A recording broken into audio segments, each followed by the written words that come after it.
Dr. Eric Kelly III and a host of phenomenal speakers from all around the globe for this 7-day virtual event that you don't want to miss.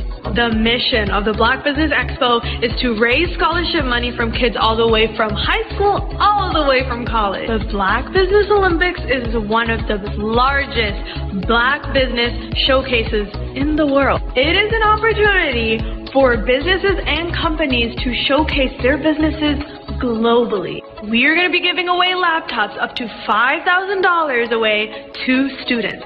Again, I'm Olivia Appleberry, the founder of 2 Cents Finance and one of the speakers for the expo. I am so excited to see you there. For more info, go to www.blackbusinessexpousa.com or call 919-308-9090 and hope to see you there. I am Black Business. From the moment I wake until the time I sleep. Yes, I am Black Business. I am Black Business. Tell me, are you Black Business? I am Black Business. Do you support Black businesses? Listen, I support Black business because I am Black Business. Black Business Expo, one of the largest business showcases in the history of Black business in the world. The world! Sign up today at www.blackbusinessexpousa.com or call 919-308-9090. I am Black Business. I am Black Business. From the moment I wake until the time I sleep, I am Black Business. I am Black Business. Are you Black Business? I am Black Business. Do you support Black businesses? I support Black business because I am Black Business. Black Business Expo, one of the largest business showcases in the history of Black America in North Carolina. Join Dr. Eric Kelly III and a host of phenomenal speakers from all around the globe for this 7-day virtual event that you don't want to miss. The mission of the Black Business Expo is to raise scholarship money from kids all the way from high school all the way from college. The Black Business Olympics is one of the largest Black business showcases in the world. It is an opportunity for businesses and companies to showcase their businesses globally. We are going to be giving away laptops up to $5,000 away to students. Again, I'm Olivia Appleberry, the founder of 2 Cents Finance and one of the speakers for the expo. I am so excited to see you there. For more info, go to www.blackbusinessexpousa.com or call 919-308-9090 and hope to see you there.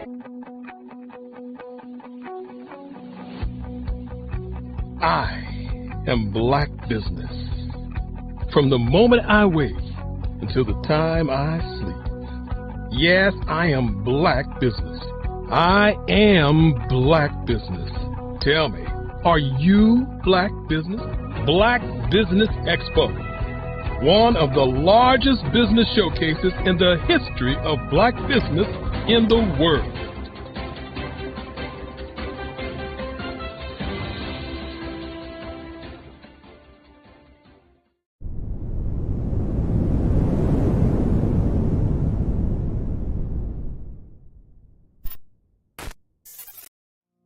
Did you know that approximately 333.34 million businesses exist today, according to a report from 2021? And you may be one of those businesses, or maybe you're not in the business market yet, but you're aspiring to be a business owner. Well, guess what? you're in the right place at the right time. Because let's face it, everything is about timing and opportunity. Hi, my name is Dr. Lotus Richey, and I'm the CEO and founder of the Lotus Richey Coaching and Consulting LLC, along with the Lotus Richey Ignite Show. 15 minutes of success with Dr. Lotus Richey, as well as books to boom your business and bring who you are. And today, I want to bring this amazing message to you about the Black Business Network and the Black Business Olympics. See, the Black Business Network and the Black Business Olympics is designed to help people just like you, that's right, that look like me, to take their business to the next level. Not just in your front yard or your backyard, but globally. The Black Business Network and Black Business Olympics is designed not to just help you survive, but to help you thrive. So join us today as we come together with businesses all around the world to support our students, our children, our young teens, our young entrepreneurs. What we do is we come together to help raise funds for students who are aspiring to be business entrepreneurs, who are aspiring and who are thriving in college. We endow them with a wonderful opportunity to gain scholarship of either a laptop or several thousands of dollars. And we invite you to help be a contributor to this amazing opportunity to help someone that looks just like you. So join us today at our website and let us connect with you and help you ignite and take flight in every area of your life on the Black Business Network and the Black Business Olympics. I'll see you on the other side.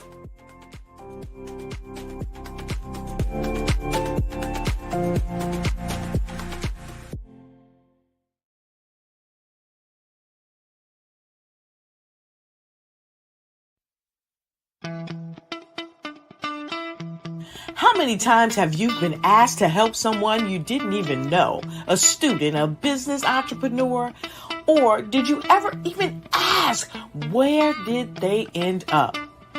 That business, that friend, that entrepreneur. Well, just maybe they ended up in a gang, bankrupt, homeless, or worse, dead. Maybe they turned to crime, drugs, and alcohol. Did you ever wonder? Did you destroy their dream, or was your life always so easy? At the Black Business Olympics, we started a movement to help students complete. Give them hope and foster success.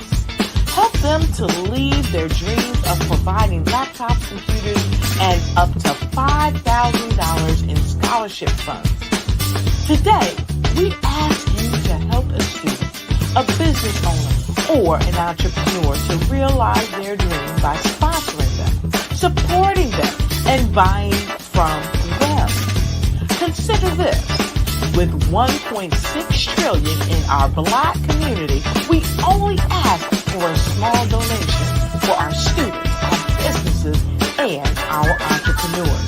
And you can change a life today. So I ask you, what are you going to do? Sit on the sideline and watch our students in high school be leaving, miss out on their dream from lack of resources? Or are you going to donate to the movement and change their future and yours as well? Give us a call today at 919-308-9090. Change their life by investing with action to the Black Business Olympic Fund. The Black Business Olympics, one of the largest business showcases of Black business in the history of the world.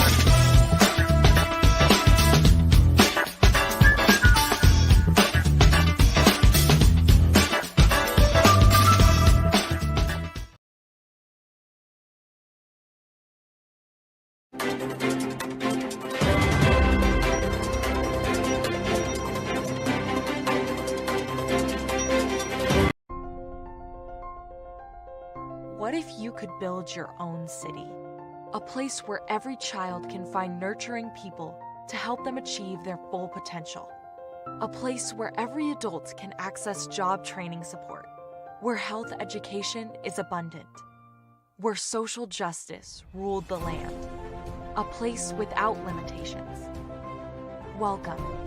You have arrived at STEM City, USA. It is what every city should be, a safe and trusted community where you find people and resources to help you become everything you are and beyond. STEM City is unlike anything you have ever experienced. It is a digital twin of the world around you, only better. STEM City is about energy and soul renewal. It is more than a digital world. You can almost feel the power of live cultural events, music, and theater. STEM City promises a better future for children with caring mentors and hands-on activities with dedicated tutors to support our youth. STEM City is your passport to a healthy lifestyle with weekly events addressing our community's many issues.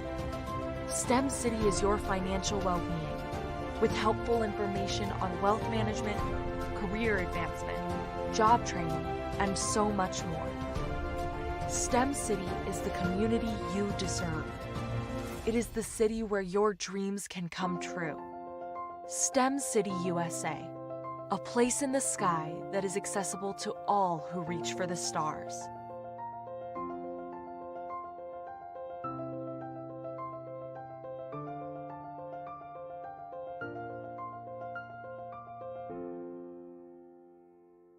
Sometimes you got to hear the news from the Black perspective, and more specifically, Black publishers. And that's exactly why you have to download the Hey Tie app, the largest mobile app delivering breaking news, videos, and podcasts from 200 of your favorite Black publishers. Yes, 200 Black publishers delivering news as it happens, literally all in one app. Go to HAYTI.com or download the app in the Google Play Store or Apple App Store. It's completely free, along with information that you can trust, so go check them out. I'd like you to imagine with me, if you will, opening an app where you can collaborate with like-minded individuals from around the world, get inspiration and in-app tools to launch and grow your business, as well as share your knowledge and earn compensation, all in one app. Well, the name of that app is Truso, short for Truly Social. Hi, I'm Matthew Newman, the founder and CEO of Truso, a new concept in social media. Truso is designed from the ground up to be a platform that's both social and empowering for all its users. How exactly do we do that? I'm glad you asked. First, Truso brings the world together via video. Psychologists assert that video provides a significantly more effective connection than audio only. When you enter a community on Truso, you're face to face. Second, on Truso, you don't have to have 1 million followers to monetize. Our business model allows all hosts and moderators to monetize, no matter the size of your following, by 1, producing fee-based content, and 2, inviting others to join the platform as subscribers. Even more, Truso has an in-app resource library with over 100 free resources, forms, and documents to help you build your brand and grow your business. Third, Truso is inclusive. The deaf and hard of hearing communities make up 360 million people worldwide. Unlike audio-only apps, Truso embraces this community, providing a networking platform that allows them to participate via video and closed captions. We even have a deaf and hard of hearing foundation in the works as well. Fourth, Truso is both social and safe. We refer to Truso as a virtual extension of the beauty shop, barbershop, and brainchild of the community. A place where there's laughter, along with wisdom, growth-oriented conversation, and genuine connections in a safe space. Truso even has proprietary security to ensure we maintain a safe environment for everyone. Where are we at now? Truso is live, y'all. We've launched in beta, and we're acquiring users daily. We have an incredible development and marketing team, plus amazing celebrity influencers at the table, helping us spread the word around the globe, beginning within the African diaspora and beyond by creating a safe space for growth, connection, and collaboration. We're truly excited about Truso. we've created something special for which there is a global market. And we invite you to embark on this journey with us as a shareholder. The future for Trousseau is truly bright. Join us and let's go there together.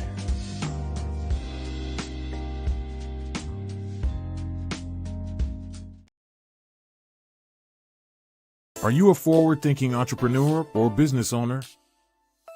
The world is changing faster than ever, and it's time to pivot and adapt to the future. Hello LLC is here to help you do just that. Hello stands for helping enterprises leverage leading-edge optimizations. Our innovative solutions can streamline operations, reduce overhead costs, and give you a competitive edge in a market projected to reach $5 trillion by 2030.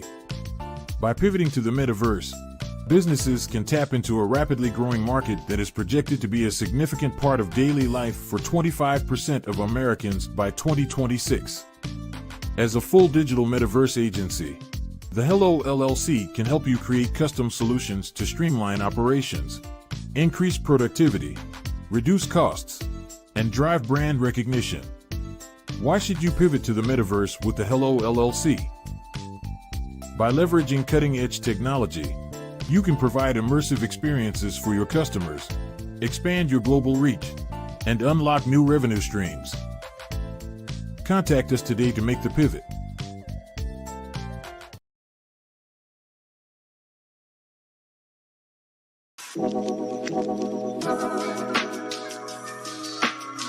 The African company and the African CEO is making a conscious decision to bring on someone external to the continent versus bringing on someone who is from Ghana or Kenya or South Africa. And so the skill sets of the people that we take through our executive leadership training program and ultimately on the placement, obviously have to be extremely high caliber. So what we look for are corporate executives at the vice president to C-suite level, as well as Black entrepreneurs. When we look at the Black corporate executives, we're looking for some very specific skill sets, whether that be around supply chain, sales and marketing, engineering, product development. We want our folks to be able to add immediate value to the corporate board, right? And the other thing is, even if they don't necessarily have specific industry experience, they're bringing a diversity of thought.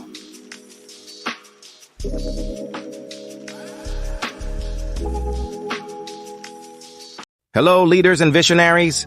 Are we ready to exceed our ambitious goals for 2024? At 5-Star BDM, we're your strategic partners, not just futurists. To the trailblazers in business development, healthcare, and IT, you need a path to realize your vision for growth. Our tailored consulting services are your stepping stones to success. We empower you to build brands, deliver results, and captivate audiences. In healthcare and IT, innovation is progress. At 5-Star BDM, we ensure your operations beat with precision, efficiency, and care. Join those who shape the future. Connect with us today. Let's set the stage for a defining quarter. With 5-Star BDM, it's not just business development, it's a beacon of excellence.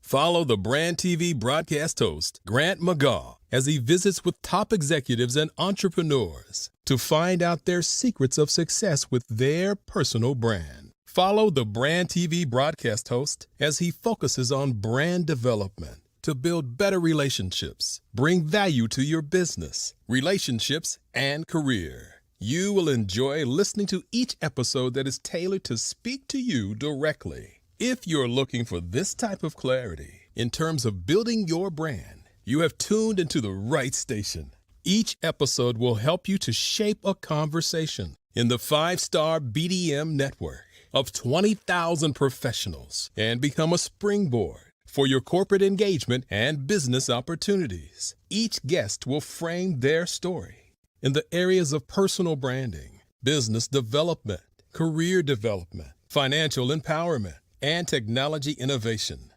Grant McGaugh explains why he is the CEO and owner of his own professional career. Grant is an accomplished business leader and entrepreneur who wants to give back to individuals to grow their personal brand strategy. Tune in as he weaves his story about new possibilities, while to you exceed expectations. If you love storytelling, this show will make for fun. 5-Star BDM, Brand Development Masters, is a professional consulting and advisory group keenly focused on business development services for the small to mid-sized business and entrepreneurs. Although every business is unique, they often share business development challenges that can be addressed through smart branding. Services include process improvement and operations, digital strategy and transformation, business intelligence, digital marketing, and personal branding. Our business and personal branding company has helped a number of professionals and organizations to optimize and grow. This results in more business, more opportunities, better reach, positive outcomes. Visit www.5starbdm.com today to learn more. Hey everyone, it's Grant McGaugh, CEO of 5-Star BDM and host of the award-winning Follow the Brand podcast and TV series, where I help you to build a 5-star brand that people will follow. My genius is personal brand development through intelligent communication and helping you achieve your business and career goals. I am a requested speaker on digital technology and brand development issues. I want to work with you to increase the value of your current opportunities while attracting new ones. Every one of you is unique, and we all share challenges that can be addressed through smart branding. As a super connector, I work with you as an executive coach to guide you along the complicated business and career development road, providing the enhancement tools and information you need to succeed. Together, I will help you succeed in today's challenging business climate. I will evaluate and measure your progress. Best of all, I am right alongside you every step of the way. Build the brand called you. Genius is coming.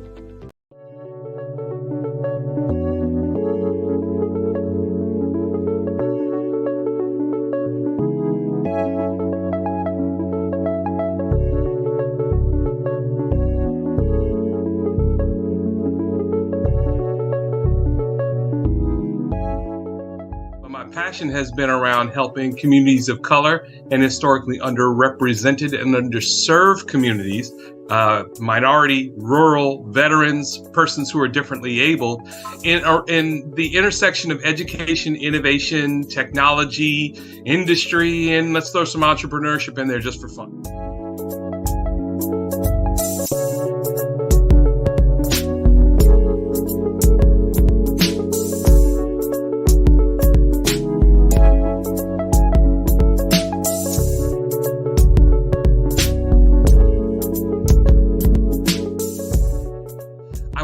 More around innovation, incubators, accelerators. I love the idea of going from innovation to commercialization.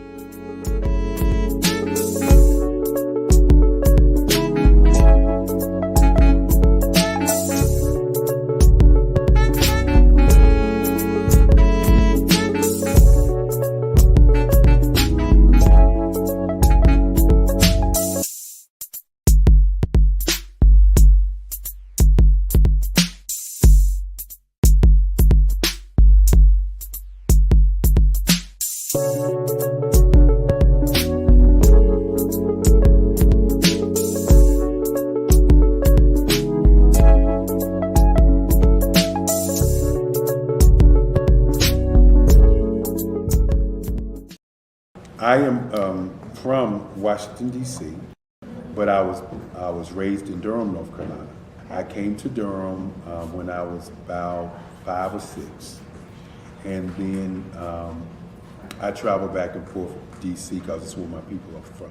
One of the unique things about my family is my mother, she's also an artist. She does quilting, and she does a lot of artistic things. And then my son, he draws with both hands, his right hand and his left hand, like I do. So that's kind of a family trait. And then my other son, he's a videographer, and my daughter, she works, she's a regional vice president for Sunglass Lab. When you start out drawing and sketching, you want to continue to explore, you know, each avenue. I do pastels, I do pen and ink, I do painting, I do acrylics. I haven't done oils yet, but I try to do all facets of art. What I say to a lot of times to people is, you know, you can't put yourself in a box when you're an artist. You have to explore. And over the course of my life, I've tried to explore different mediums. I also do sculpture as well. I choose my subjects by the intensity that they have in their faces, or the intensity that somebody is moving, because I do more than portrait drawings. I also do I do abstract, and then I do figurative drawing also. Well, what happened in this particular show is that I started out trying to come up with something that would be a little bit different than what everybody else is doing. So I was working on a Barack Obama show, and they wanted me to do some paintings of Barack. And so what I did was, because of the deadlines, I kind of did it kind of fast. And then I realized when I was doing it fast, I enjoyed it. And so then I started doing other pieces the same way, and I started to enjoy those pieces also. And so I came up with this particular style. And it's a style of lines and colors. And what's interesting is that when I was in college, I did a show called Lines, Colors, and I talked about the boldness of the blacks, the hotness of the whites, and this is how this has come about, you know, later on in my life. And the colors comes from a lot of the entertainers that I work with, where they wear different colors. They don't wear, you know, your plain reds or your whites. They wear different colors, and so that's also another piece of what's giving me the colors. The subtitle of this show is Faces That Speak Life. That's real critical. Faces that speak life. Each one of these pieces is a life source and a life energy that's being put on display for people that are looking at them. You know, I always say in terms of my art, it's not important that I draw them. It's important what you get out of what I draw. You know, I don't try to just draw it because you like it. People wanted me to do prints. I didn't do prints.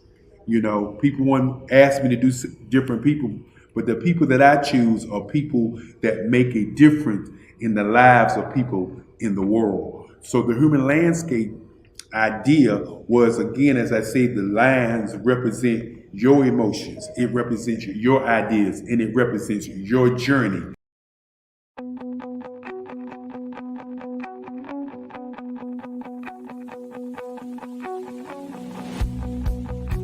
I am Black Business. From the moment I wake until the time I sleep. Yes, I am Black Business. I am Black Business. Tell me, are you Black Business? I am Black Business. Do you support Black businesses? Listen, I support Black business because I am Black Business. Black Business Expo, one of the largest business showcases in the history of Black business in the world. The world. Sign up today at www.blackbusinessexpousa.com or call 919-308-9090. I am Black Business.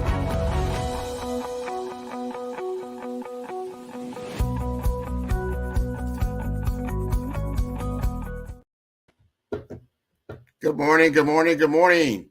Good morning, business owners, entrepreneurs, thought leaders, and corporations.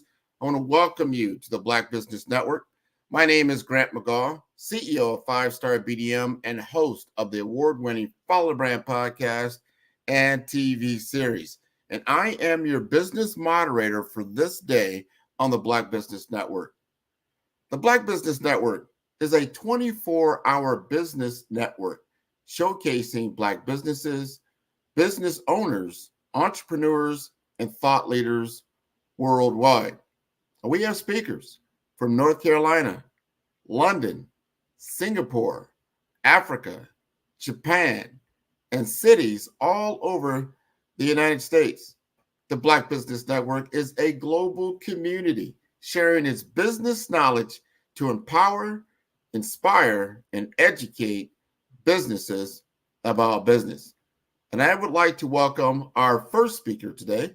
Maganda Evans Tabangingwa is the visionary CEO of Tanya Innovations Africa, a leading firm based in Kampala, Uganda, that is dedicated to harnessing digital technology for business innovation and growth. With a steadfast commitment to leveraging ICT solutions, Maganda has steered his company to become a pivotal force in adapting to the rapidly evolving digital business landscape.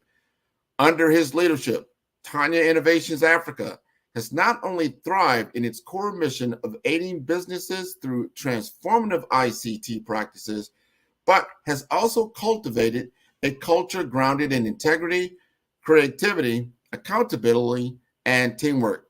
These values resonate throughout his organization, reflecting a deep commitment to exceptional service delivery. An inspiring leader, Maganda's work is underpinned by his vision to transform Tanya Innovations Africa into a world-class mentor and consultant in the ICT sector.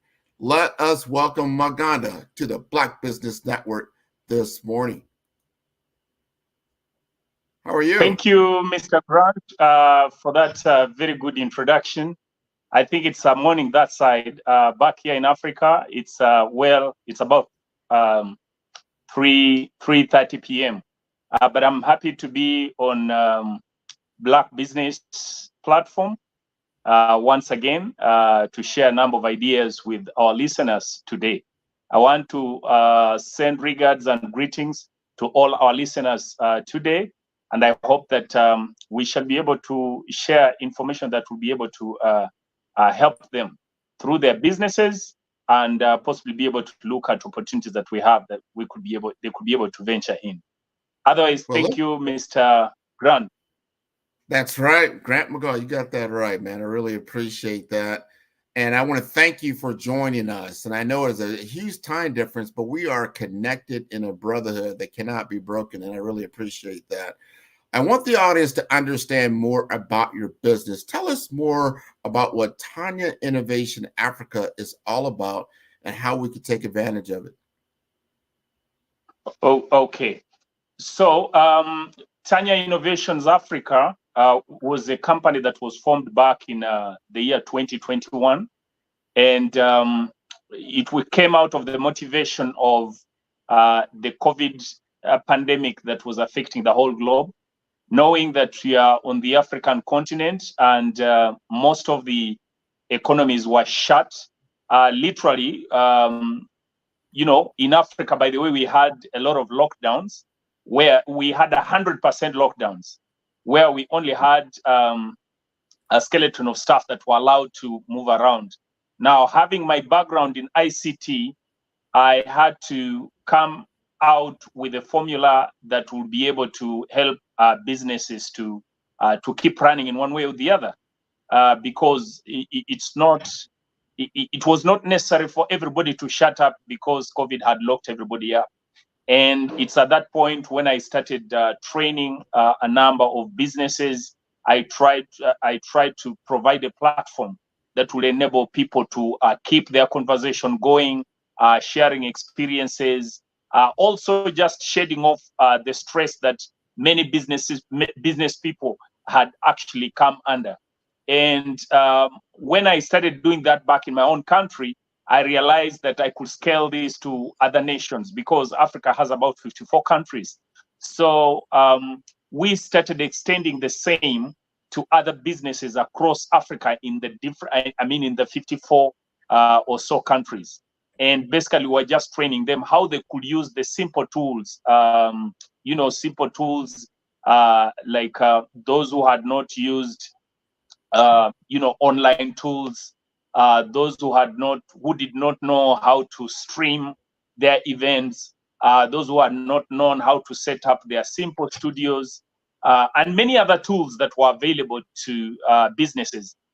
But equally, we also had to make people make a mental shift that they had to diversify their businesses. If somebody was just doing a business, but it had a chance of being scaled to go online, then we started making people look at the online family because we realized that internet was unstoppable amidst COVID.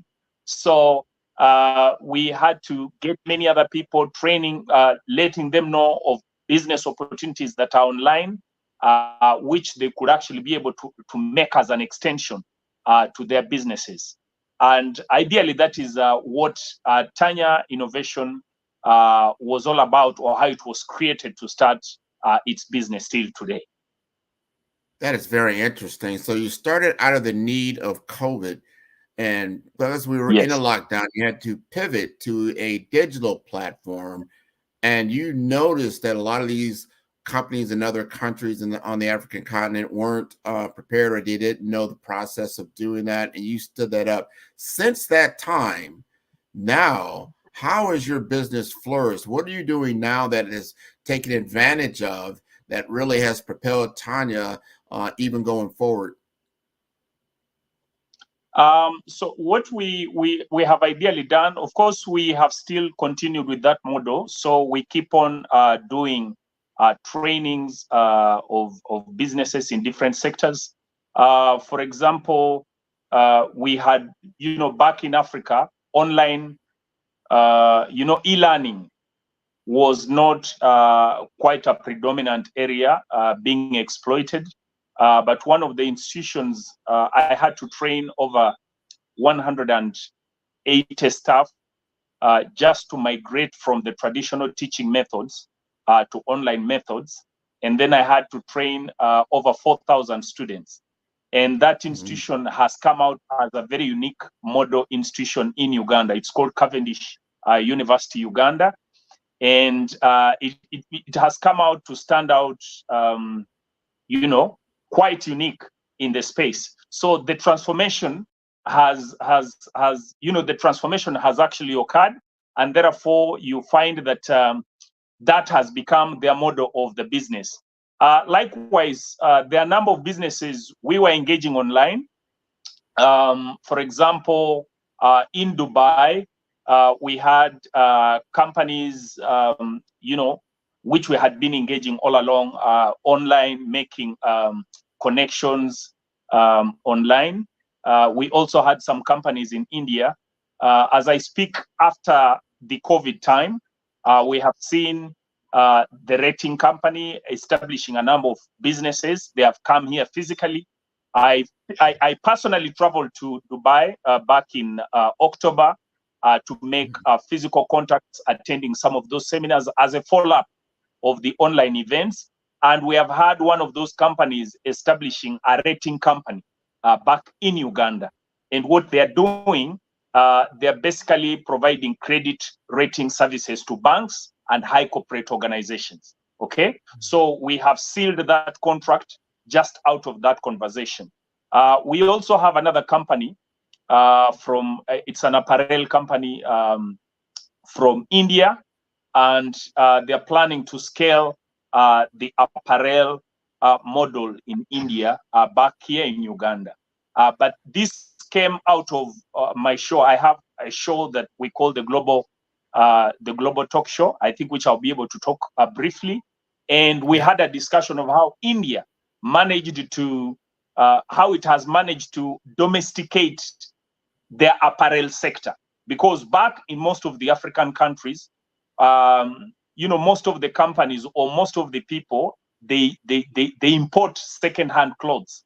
Yeah, but I think it had never come to most of the sector leaders that they could start thinking about building capacity of the local persons, because everybody at least puts on a cloth.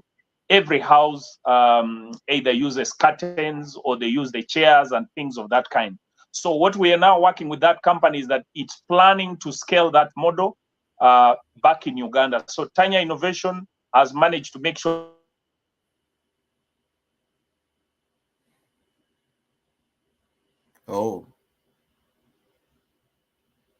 he might have gotten. have meetings with the vice president, Uganda Investment Authority, and many other people. So we getting set to make sure that we could have this model that is working in India come to work back here in Uganda. Those are just among very other few examples of practical things that we have seen on ground. But others, we have had some small-scale entrepreneurs. For example, we have a lady called Rita Nagudi. She's a student, but she specializes in herbal teas. Okay, so the African flavor teas are it's actually, we have very unique flavors of teas, and what we did with this lady is that we managed to train her how she could be able to build structures for organization. We did training for her on how she could be able to make startup structures, governance and stuff like that. And this lady went to compete for what they call the NSSF innovation program in Uganda, and she won $20,000 for that program just for starting up. Now at the moment, she's managed to just get from a basic startup. She's already built her structures of how she can manage to do exportation of her herbal teas, and she's going through the certification programs with Uganda National Bureau of Standards to be able to make sure that her teas can conform to the international standards to start making exports. Now, that was an idea that she could not actually be able to think about, because previously she was just enjoying making these teas and selling the tea to the herbal teas to whoever was available at that time. But through these interactions and the WhatsApp group that we have and the weekly programs we have and the shows, she managed to interact with a number of other parties, be able to explain what she was doing, and she's just found that market open. Yeah, we even have unofficially, we even have some of these tea brands being exported to our networks, to people in the US. Yeah, but so she's now making formal processes of ensuring that she could now start this as a formal, internationally recognized business, just among many others. I love that. That is great. Yeah. That's a great story to begin exporting your expertise instead of just bringing it into country. And we definitely, I love that, because you got to be transcendent in that way and reciprocal in nature. That sustaining, self-sustaining model. Tell us a little bit more about your show, because I love that. I have a show. We're on a show right now, and knowing how to utilize that platform for business development is huge. Tell me a little bit more about that. Now, we have what we call the Global Talk Show. It's an African global talk show. And like I've told you, just related to how we got motivated to start creating the change. Africa has suffered many setbacks before, right from the colonial times. And because of the time that we have lost, I think it has majorly been a cry, either the leaders or the youth, or even the entrepreneurs. Everybody is crying, oh, we are there, we are not doing well because our resources were taken. Everybody will say we are not doing well because we are not being given enough resources. And looking at basically how the economy is run, what Tanya is doing is that we realize that there is nobody who is going to help unless we start somewhere and realize that, you know, we can only help ourselves. Yeah. But number two, we also realize that we are not going to help ourselves by crying and excluding, because many other continents have made various leapfrogs technologically, business-wise, in many other sectors. Yeah. So it's very hard to only look internally, while we need to recognize that we have things we need to do as Africans, but still it needs us to collaborate with all these different other continents to be able to borrow ideas, best practices from them, to know what they have done over many years. Because we for example, we believe that while we want to create local solutions, but there are very many solutions that can be photocopied, can be printed from Asia, can be printed from the US, can be printed from Europe, can be printed from all these continents. So instead of making a repetition, we want to find out what is working somewhere else, and we try to customize and find how it works with us amidst other innovations that we have. Otherwise, if we want to just completely exclude ourselves, then that is not going to create justice to this continent, and the continent is still going to suffer many setbacks. And also realizing that politically, sometimes we think the solutions lie with the leaders. Yes, they create the political environment that helps our continent or our countries to move on. But I think also the speed is very slow. Now, remember that Tanya Innovation is using the bedrock of technological innovations. Yeah, reasons are that while agriculture is like our big sector economy, yeah, but what Tanya Innovation believes that we are not going to have a competition, a fair competition we are talking about, by only looking at agriculture, because the multiplying effects of agriculture compared to maybe what we can get out of investing in our intellectual power, like intellectual property, using the internet, you cannot, it's just uncomparable. So while we are still back there, but it's very important that we start making young people look at ways of how they can utilize the power of internet, the power of technology, to make sure that we can move much more faster. I'll give you an example. Africa has one of the best coffee. Yeah. And in agriculture, we have very fertile soils. Yeah. But now, for example, coffee may take about 2 years. When you plant coffee, you need to wait for 2 years for you to start being able to be able to see the results, or to be able to, to read from what you have planted. Yeah. But somebody who woke up in the morning and is giving an online facility where somebody is only paying whether it is 1 cent, yeah, and is able to do that business on a daily basis. By the time you are done with planting your coffee, because you have a better environment for coffee, this person would have been in business for 2 years. So you cannot make that comparable. So part of what we're doing is that we're giving these statistics, because sometimes now people sit there and they say, oh, after all, we have a shamba to go and cultivate.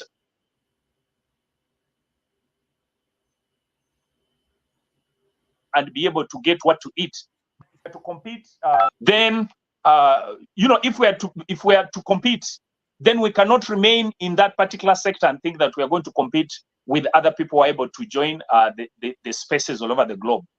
Also, if you are planting your crops, still they need to get the international standardization to be able to access the external markets. You want to go, for example, we had the African Growth Opportunity Act, the AGOA of the United States, that was given to the Africans. Now, while the markets were opened, still very many African countries could not afford to produce a product that would suit the standards of the United States of America. Okay? So, but then if you use the lane of technology, internet, content creation, being able to show the beauty about our continent, yeah, then that means that you are able to get to as many people all over the globe, possibly who have higher purchasing capacity to be able to come and consume your products. But at the same time, you are able to shape the mind. You are able to learn. What is it now? For example, I have a show. You are also, you are having a show. I'm able to learn what is it that Black business is doing that I could be able to come and do back here. So we've managed to have those type of interactions, and they have been very useful. I've found very many, especially university students or graduates, who say, I think this is powerful, because we were not even aware that, we could be able to, we have always been thinking that all our life is in agriculture because we have an arable land. But I've been telling them, while that is our competitive advantage, but if we want to compete much more better, you cannot compete with somebody who is making progress in technology, and technology which is able to run over all the borders. Once somebody is on internet, so long as you have 2 billion people on internet, that person will be able to sell whatever service or whatever product he has. But if you are just dealing with your agriculture and you are in your small country, even just to put that product on plane to access the next country, it will need, again, other regulations that will limit you. And one example that I've always used, like, for example, when we look at companies like Amazon, I've told people, like, even, I lecture, and I've told, for example, students that one company like Amazon, you will find that the wealth, its total net is much more higher than 7 East African countries of a population of 300 million people. But what is the explanation? Because this person puts up a technology platform, he's able to go across all the borders in the world without other limitations. Now, for you, you are seated here in an agricultural economy trying to plant maize, because that is what you can do, and you can only supply that maize within you. But the other person is using the technology power to get access to the whole globe. So for him, so Amazon is like an international country. Okay, it's an international country, getting to all the citizens, selling its services. For you, while you're talking about the country and the borders, you are only supplying to the population, your population, and you do not have the capacity to get to the ground of this world. Otherwise, if I had a chance, from what we are doing right now, be able to tell you, oh, my brother, I have coffee here, but even my coffee, to get to you, I'll still need to be able to satisfy the standards of the United States before you can actually take my coffee. And yet I have very good coffee. Yeah. I love what you're talking about. That is so important to understand. It's about speed to market and delivery. And we can do that so much quicker, faster on a digital platform, not just companies like Amazon. You look at Airbnb, we look at Uber, we look at a lot of different things now. Correct. And that then, that are creating major commerce that is occurring. And we have to take advantage of what we call Industry 4.0 or Industry 5.0, which is really living on top of the digital landscape.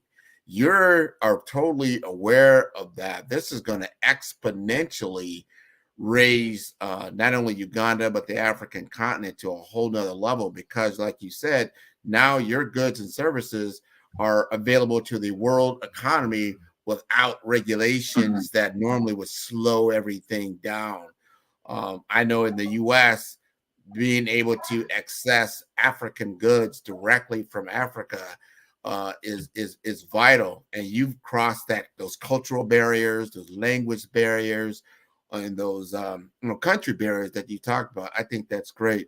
We're running out of a little bit of time here, but I want you, if you can, let us know, what is the best way to contact Tanya Innovations Africa? How can we take advantage of the business opportunity for you?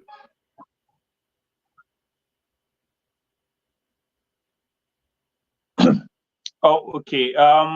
One way, if you want to get to, first of all, we are online. If somebody went to Google and typed in Tanya Innovations Africa, you'll be able to get us on our social media handles of YouTube.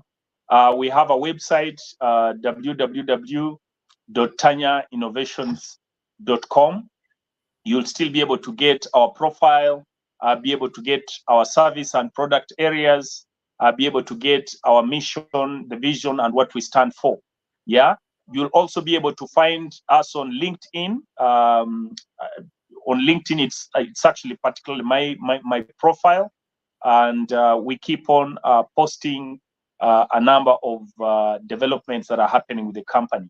But also, if you want to engage on a more regular basis, we have a WhatsApp group. So somebody can get in touch with me on my telephone line. You can find my telephone line on LinkedIn. Or from here, it is +256 772 694036. That's my WhatsApp line. Okay. If you told us what business you're engaged in, what your interests are, we'll be able to bring you on board. But Grant, we're not just in Uganda. Yeah, we're doing some of these businesses across Africa. So if you have any interest, maybe you have any investment interests in Africa, you don't know how investments are done in Africa, you don't want to go into the green waters, yeah? Or if, for example, if you don't want to go into green investments, where you are basically going to a country that you don't know, the culture that you don't know, what we also do is that we provide, we break that barrier by ensuring that we can either connect you to other business parties on ground, either those who are doing a similar service or product. We manage also to make government entries. Sometimes these are some of the hardest. Somebody wants to come, for example, now you want to come to Uganda, you are starting a business, you don't know whom to talk to. So with Tanya Innovations, if you want to see the president of Uganda, if you want to see the ministers, if you want to see people in charge of investments, so long as you prove that you have the resources and you are genuine and you want to do, we don't waste that resource, okay? Because we know how much we need to make investors' life easier. So, for example, if you came here and you said, okay, I want to make investments in this area, and then we find that, the law available and you meet certain requirements, then we take trouble to ensure that we arrange those type of political meetings, or we arrange some of those meetings with the investment persons to make your life much more easier. Okay. But where you want to find some other parties who are dealing in a similar business, for example, in real estates, or maybe in tourism, or maybe whichever sector that you want, then it's also our work to be able to get those parties on ground. We've just done that for ICRA, the rating company. They came here on board way from Dubai. I think they were like, we don't know how we are going to start with this. It's very difficult to do business in Africa. When will this? And when they came here, they visited and we managed to make them meet over 20 banks, in 1 week. And not just meeting anybody, meeting the CEOs of these banks, people who could make decisions they needed. And so we could meet the CEOs of these banks, make instant decisions, and they were just amazed of how that worked.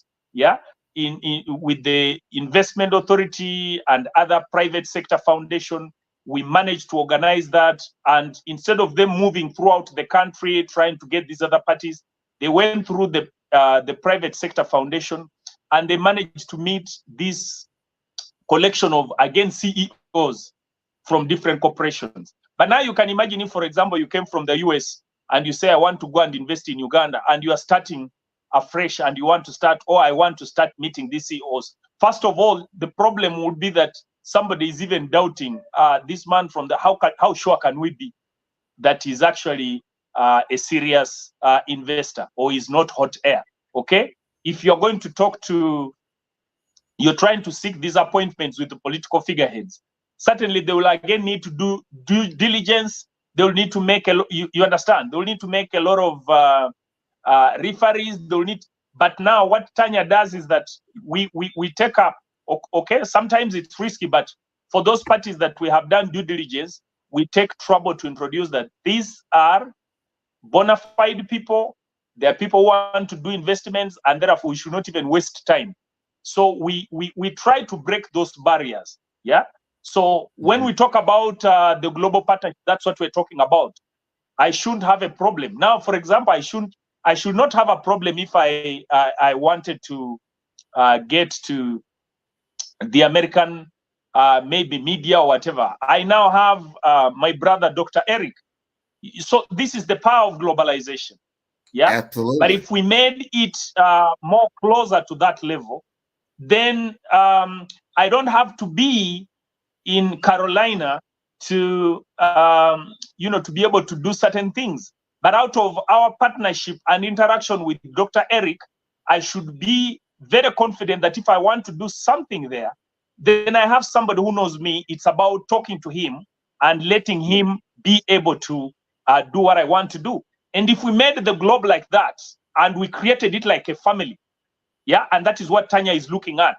We're not just looking at business. We take every person, every contact we make in our network is more or less like a family person. It's a continuous cycle. Yeah. We've even gone to the extent that after the COVID season, now we have this program we call going overseas and making sure that your brother or sister who is there takes care of you. Now, what that means is, gentlemen, this has been an amazing conversation. Wonderful and so in-depth. But remember, genius is common, and I'll see you on the other side. All right. Thanks a lot. All right. Okay. Bye-bye. Have a nice day. No Thank you. Bye-bye. Bye.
The Black Business Expo is changing my life. This year, they are giving away laptops and even $5,000 in cash to students just like me.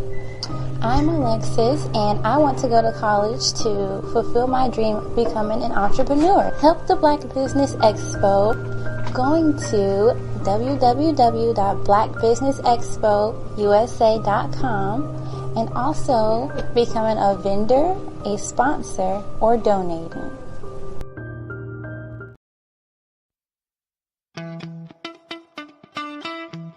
How many times have you been asked to help someone you didn't even know, a student, a business entrepreneur, or did you ever even ask, where did they end up?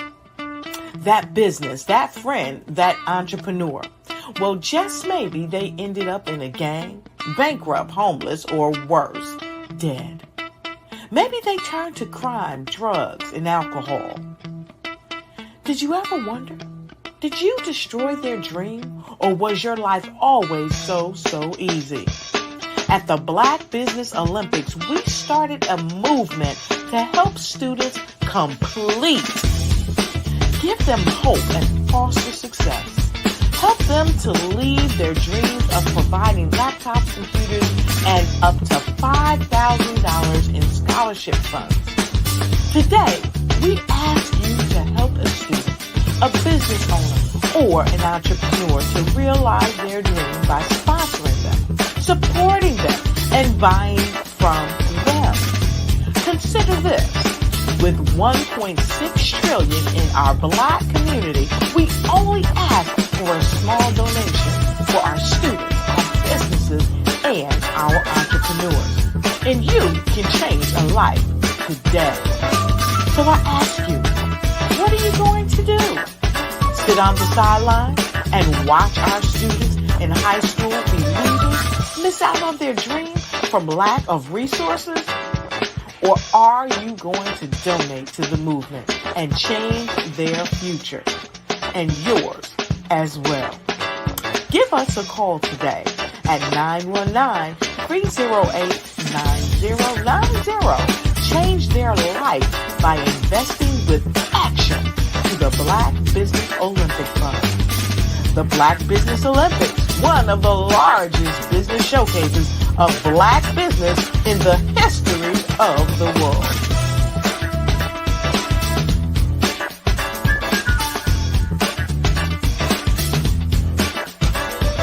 Hello, I am Dr. Eric Kelly III, the visionary strategist and founder of the Black Business Olympics. I invite you to showcase your Black-owned businesses on the Black Business Network global stage. The Black Business Olympics is a global Black business network platform that propels Black-owned businesses into the international spotlight. By showcasing your business on the Black Business Olympics platform, you can reach a worldwide audience of potential customers, partners, and investors. You can also establish yourself as a thought leader and expert in your field, attract lucrative partnerships, and more speaking engagements. In addition, the Black Business Olympics platform provides a valuable opportunity to connect and collaborate with like-minded entrepreneurs and business professionals from around the world. This can lead to new business opportunities, ideas, and relationships. Finally, by sharing your story and expertise on the Black Business Olympics platform, you can inspire and empower others. This is a powerful way to make a positive impact on the world and leave a lasting legacy. If you are a Black-owned business owner, I encourage you to seize the opportunity to showcase your business on the Black Business Olympics platform. It is a once-in-a-lifetime opportunity to make an indelible mark on the world. Be one of the 1,000 visionary entrepreneurs who are changing students' lives, shaping industries, and leaving an unforgettable legacy for their families. Unleash your voice on our global stage and watch your business thrive. Black Business Olympics is one of the largest Black business showcases in the history of Black business in the world. Yes, the entire world. Just give me a call today at 919-308-9090.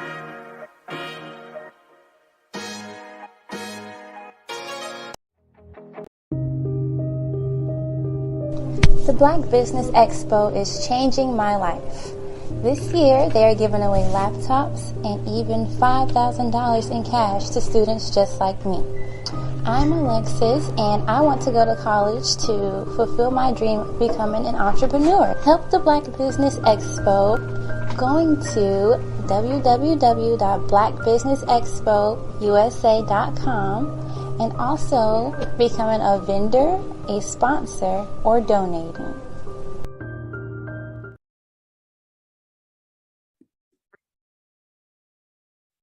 Hello, I'm Dr. Madeline Ann Lewis, President and CEO of the Executive Women's Success Institute. And my genius is helping women accelerate the path to success.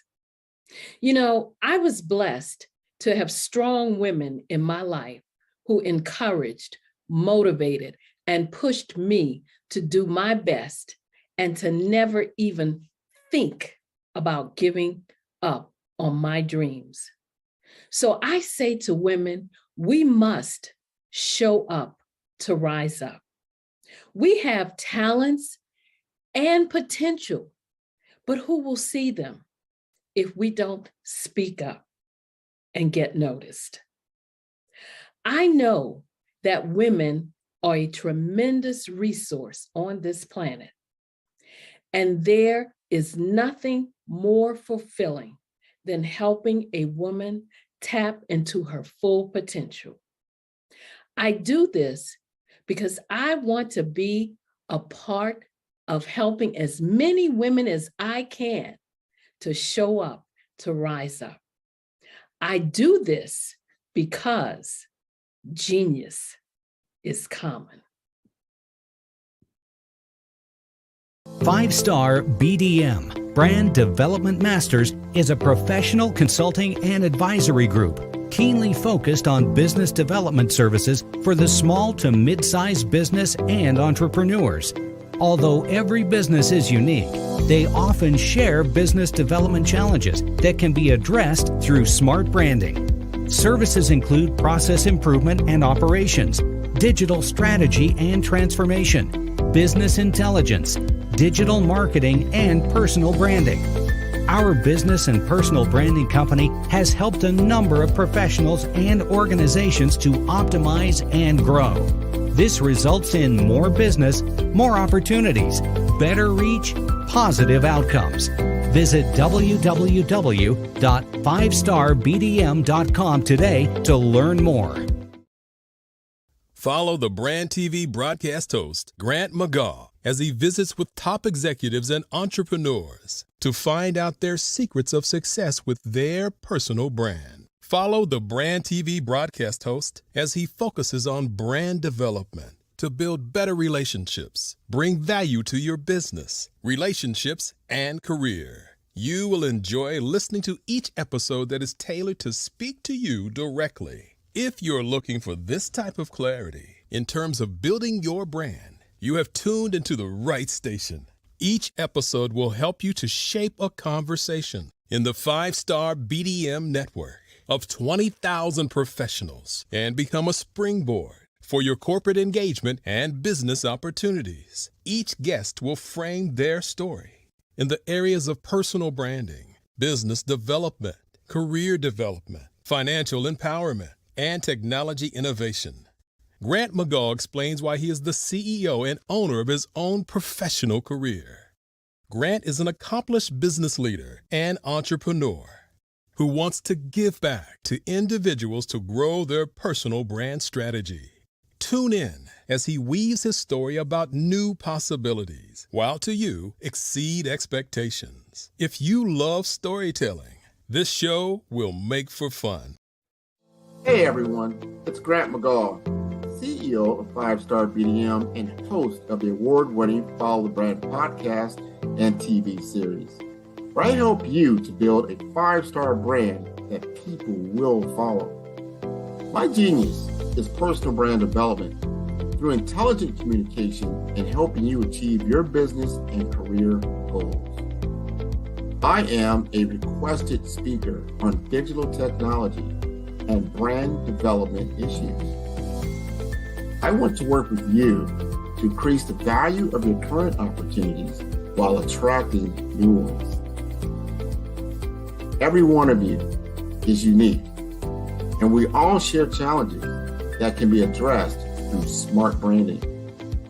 As a super connector, I work with you as an executive coach to guide you along the complicated business and career development road, providing the enhancement tools and information you need to succeed.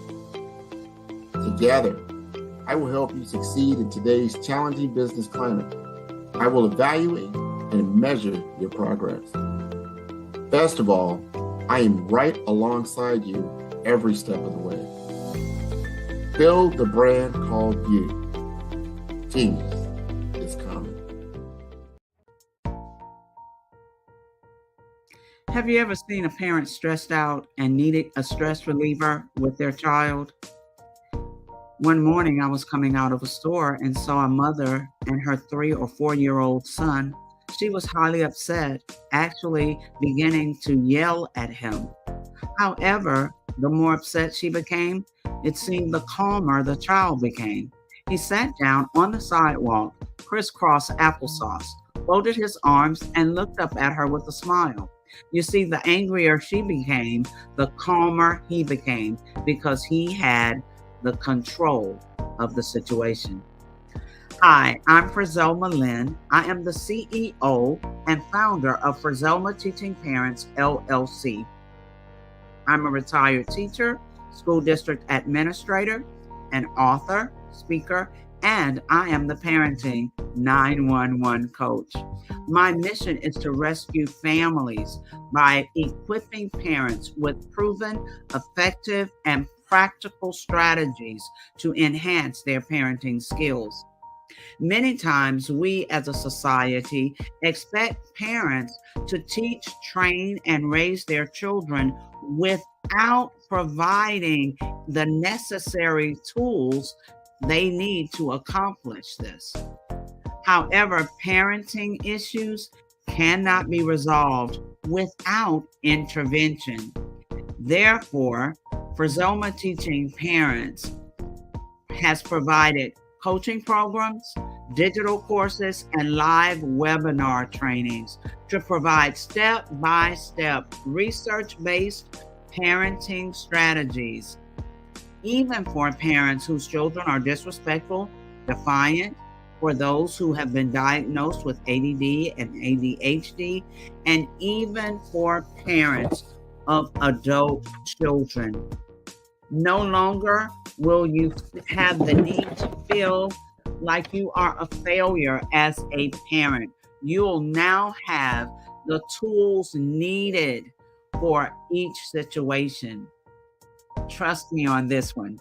Go to www.parenting911.org. Book a 15-minute strategy session with me or choose one of the coaching programs.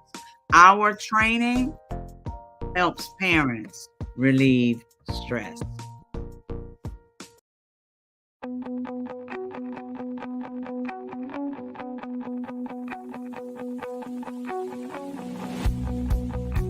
I am Black Business.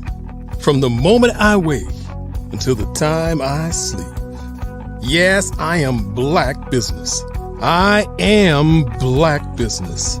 Tell me, are you Black Business? I am Black Business. Do you support Black businesses? Listen, I support Black business because I am Black Business. Black Business Expo, one of the largest business showcases in the history of Black business in the world. The world! Sign up today at www.blackbusinessexpousa.com or call 919-308-9090. I am Black Business.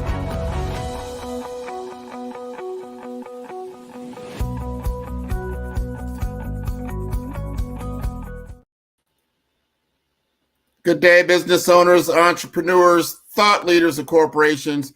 Welcome to the Black Business Network. My name is Grant McGaugh, CEO of 5-Star BDM and host of the award-winning Follow the Brand podcast and TV series. I am your business moderator for this day on the Black Business Network. The Black Business Network is a 24-hour business network showcasing Black businesses, business owners, entrepreneurs, and thought leaders worldwide. We have speakers from North Carolina, London, Singapore, Africa, Japan, and cities all over the United States.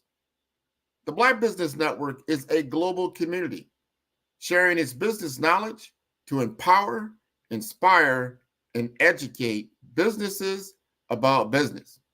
And our next speaker, Ms. Frizelma Lynn, known as the Parenting 911 coach, is dedicated to disarming dysfunction and nurturing childhoods with effective parenting strategies. Her coaching adopts an urgent care model, emphasizing the need for robust parenting skills beyond mere quick fixes to build healthy, solid family structures and positive cultures. Frizelma's extensive background as a teacher, assistant principal, adult and community education coordinator, and federal programs coordinator enriches her approach, combining educational insights with parent coaching and personality profiling certifications. This comprehensive foundation fosters deeper family connections through structured communication, relatability, and empowerment. A mother of 6 and grandmother of 9, Frizelma has bravely battled cancer, emerging not only as a survivor, but also as a published award-winning author. Her latest work, You Need a Butt Whipping, offers transformative discipline strategies and is available on Amazon. As the executive director of Parenting 911 Incorporated and founder of FTP, Frizelma Teaching Parents LLC, her mission is to enhance parenting skills, elevate home environments, and empower families to cultivate a mindset of success. Let us welcome Miss Frizelma Lynn. Good morning. How are you? I am wonderful. Always a pleasure to see you. I love your outfit. You're looking very lovely today. Thank you very much. You're I welcome. like the hats. Oh, I love the hat. Hat, glasses, the whole nine. You are ready to go. So I'm going to get out of your way. Genius is coming, and I will see you on the other side. Thank you. Well, hello, everyone. It is Frizelma Lynn, the Parenting 911 coach, and also the founder and CEO of the Parenting 911 University. As a business owner, we learned that when things begin, that you're thinking one way, but as trends change, as you know, life changes, you evolve, and you have to adjust, and you have to move according to what's going on and the need of people. So we have evolved, transitioned from just being the traditional parenting coach, working with one student or one parent, one parent at a time, one family, doing one-on-one coaching, or even small groups. And I started off doing Bible studies as well. We've evolved from that. We moved into working with schools and school districts, and working with even citywide, doing citywide events, contracting with mayors and city governments to provide monthly citywide events. And as the trends have continued to change, we have now moved into the Parenting 911 University, where the ultimate goal is to train our consultants to be Parenting 911 coaches in every school worldwide. Our focus on that, or our reasoning behind that, is if we need security officers in every school, and I'll talk a little bit more about that hopefully in a few moments, then we also need parent coaches in every school. So our goal is to ultimately train and certify Parenting 911 coaches who can be a part of what's happening in school, to bridge the parents and the school staff and the community all together for the betterment of the child's academic success. We are set apart, the Parenting 911 University, because we are actually stepping up to change more lives. So in being the Parenting 911 coach, I could only reach so many people. But in training consultants that have the same heart for parents and families that I have, we can now reach many more people and change many more families. We realized also that an annual workshop with schools and school districts really doesn't scratch the surface of what we're trying to do. It doesn't even scratch the surface, because an annual event does not provide any accountability for parents. It really, all it does is check off a box saying we did something. Not much, it wasn't significant, but we did something. So we are providing these trained coaches so that they can be more involved, provide workshops on a regular basis, a monthly basis, be involved more with parents, and provide strategies customized for that parent's home individually, and work with school staff to make sure that we are collaborating more with parents. The whole community needs that involvement where we can partner together again, all for the betterment of the child. Ultimately, the child is the one that's going to benefit from all of our efforts. Now, an overview of the features and benefits of Parenting 911 University is the fact that we want to reconnect the village. Everyone has pretty much heard this statement. It takes a village. It takes a village to raise children. It takes a village.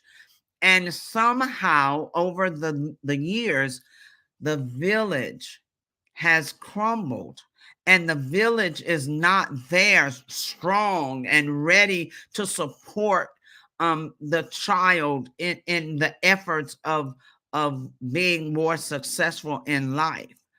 So we are reconnecting, maybe reviving the village. And the village involves the parents, the families, the schools, and the communities, being the heartbeat of the village. So we want to honestly pull everyone together. We've become so isolated. We don't want to leave out any part of our village or our community, so to speak.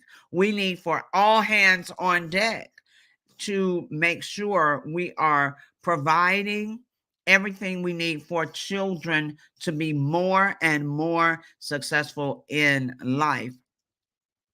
One of the areas that we target as the university, we are targeting schools, child care centers, Head Starts, anywhere children are being cared for and educated.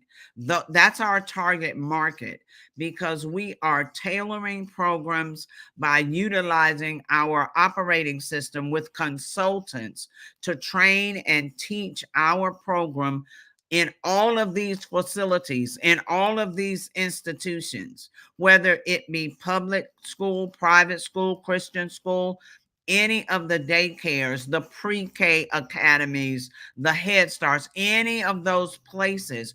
We are providing programs that will bring parents back to the table inclusively, and training staff as well. The selection process then for Parenting 911 University is recruiting teachers, especially those that are recently and newly retired. Many of them don't know what they're going to do with their future. Retirement is a huge change when you have already dedicated 25, 30, 40 years of your life to one vocation. Most teachers, when they've been in the career that long, really don't know what else to do with themselves. I'm a retired teacher and school administrator, so I do understand that mindset. It's etched in there when that's all you've done, all you know. And we would like to revive and restore those retired teachers and those newly retired teachers, giving them hope for their future. I had a conversation with a dear friend who's still teaching. She was teaching when I retired. And I just asked her in the conversation, how much longer are you planning to teach? And she said, well, I would have retired already, but I don't know what I'm going to do with my life. I don't know anything else. This is my life, helping these children and helping these families. She says, I might retire in another year, but I don't know what I'm going to do. And when I started talking to her about the Parenting 911 University, the joy, the hope, the excitement in her eyes, in her voice, it nearly brought her to tears. And her words were, now I have hope. I have hope because you're going to train me to do what I see you doing. Now I have hope for the future. So we are going to, we have created already a kind of screening that our consultants will need to go through. They must, of course, have an amount of experience working with families, working with parents, working with educators. Because remember, we are that bridge that's bringing all the roads back together again. So they will need to have some experience. And current teaching certification right now, that's this tier 1 group will need to have that teaching certification to become that core cohort. The types of programs that we'll use in all of our training programs, and our consultants will actually have to go through the training, because I am a firm believer that you can't truly coach what you've never experienced.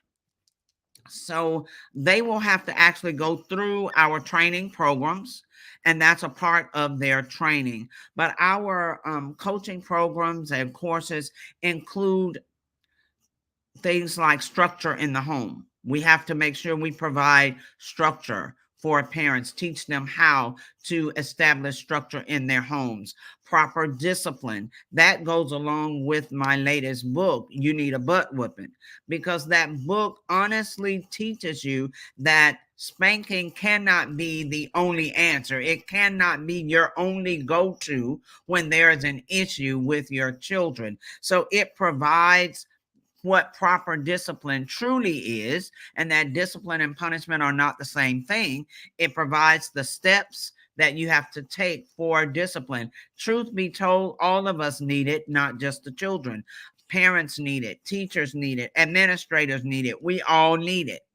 One of the other programs is Creating a Good Village. One is Stop Parent Burnout, having deep communication with your children, Back to School, Mission Possible, group projects, how we connect and partner together, the parent, the child, and the teacher, preschool, pre-K preparation, 100-degree turn for disrespectful and defiant children, how to raise teenagers and enjoy that part of the journey, 7 keys to building strong relationships. So these are just a few of the programs and courses that we have. So while I'm talking about that, I'll also bring in that we are planning an app for the Parenting 911 University, so that parents and others, whether they are educators or not, can use the app, can actually purchase the digital courses and go through the courses on their own. Therefore, they don't have to stop their daily, program, whatever they're doing. They can use the app at their own convenience and walk through the programs. On the app, there will be surveys, there will be questionnaires, there will be some quizzes just to see where you are, how you're doing. Of course, we want to hear the feedback. There will be worksheets. Everything involved with completing the courses will also be on the app. The app will also help our consultants, because if you're in the midst of training and you need a quick refresher of how a course goes, you go right to the app. And of course, the app for them, it will be included in their 5-day training. So in our training, it will be a 20-hour training, 5 days, 4 days per week. We will educate our consultants, our teachers, whomever our coaches are, to go through these programs. We make sure they become very familiar with the training, with the worksheets, with the resources that go with it, with the research that we do, and for each of the courses. We will stay engaged with our trainers on a constant basis. They will become members of the university, where we will actually have a virtual membership session every week, questions and answers, success stories. How do we help with other challenges? What do we need to do? The university side to support what they are doing on the front line. Because our consultants have a heart for the community, we have to be there to encourage them as they transform lives. So I'm trying to make sure that I've talked about everything. The primary audience that benefits from what we are training and teaching, actually, it's the amazing children. They are the ones that will benefit from all of our training, from working with parents and working with schools and working with faculties, from having the app available, from all the back end movement. The children will be the ones that ultimately benefit from everything. And then you have to understand, it's not just one generation. Because when you train a child, that child, our childhood frames our adulthood. That child is going to take what you have taught them, what you have trained them, what you have practiced with them, good or bad, they take that into their adulthood. So not only is Parenting 911 University affecting one generation, it's affecting other generations, a domino effect, because those children that benefit from our trainings with their parents and with faculty, they are going to take those teachings that they have benefited from, and they're going to teach their children. And the cycle continues. Now, some of the success stories and testimonials all come back to one main thing. We do what we do. Why we do what we do is because we care. We have a heart for families. We have a heart for children receiving all of the nourishment and the structure and the discipline and the support they need growing up. Everything that we do is for the success of a child, for the success of a child's life. A child's life. Now, these are some of the things that make Parenting 911 University attractive for retired teachers and newly retired teachers and administrators to work with us. Mainly results. People want results. We provide them with results. We go in knowing some of their goals, but in talking to them, our initial meetings, we find out their goals. Because the main thing is to have results, to make sure that their goals are addressed and that we have made significant change based on what they see their challenges are, what they see the needs are in their school, in their community, because every community, the demographics are different. So we have to have the buy-in of the administrators for all of this to come together. Parents, just like anyone, want results. Well, so do school staff. They want results. Not only do we deliver on results, but because a large degree of our programs include everyday practical strategies. Everyday practical strategies, because you have to meet people where they are and then take them to the next level and maybe even higher.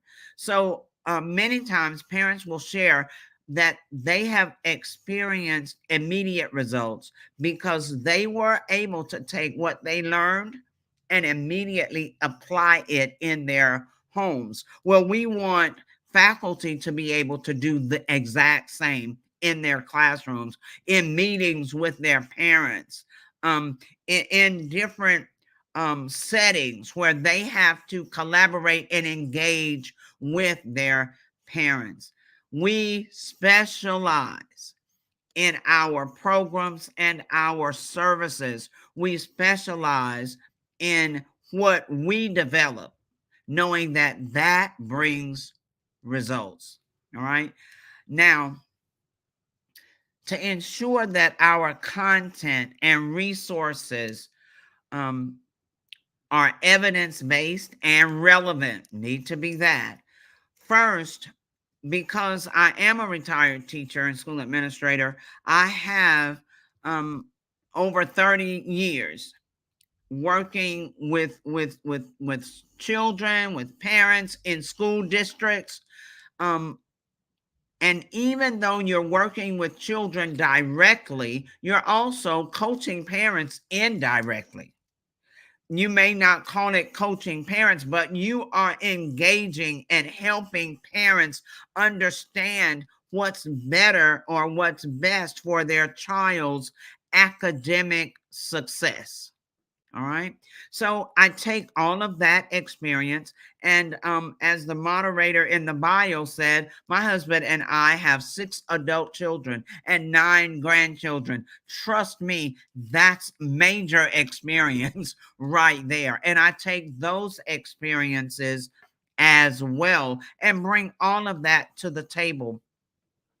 We research on the trends. We research on the issues that parents face today. We research about the top challenges that parents are facing. We do a lot of research about families, about parenting today. We want our programs to be customized and relevant to what's going on and what resources are available today. I like to say in real time.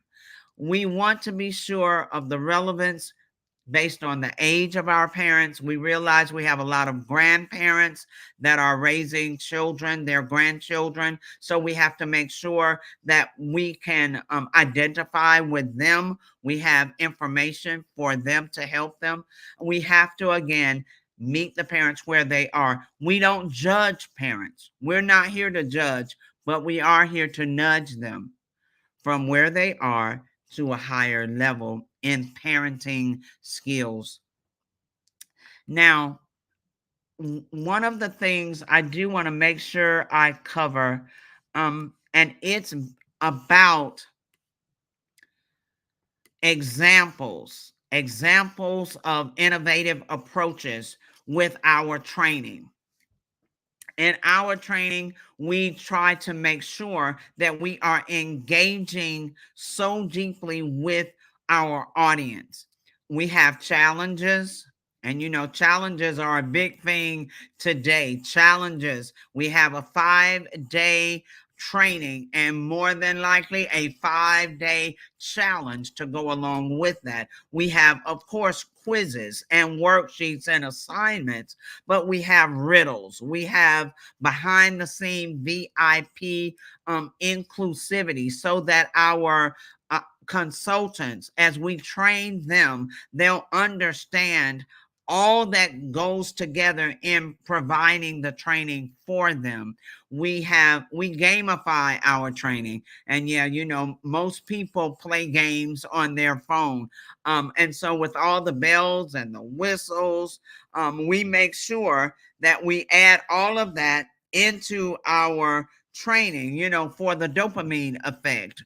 So we add all of that. We do virtual reality. We do personalized content, because we do user generated content. We want to include our trainees in the training. And so we use photos, we use successes, we use testimonials, all of that included.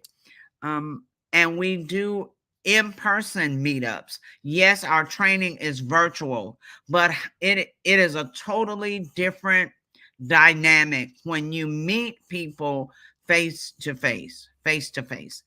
Now, why should parents, educators, social workers, other professionals consider even collaborating with Parenting 911 University?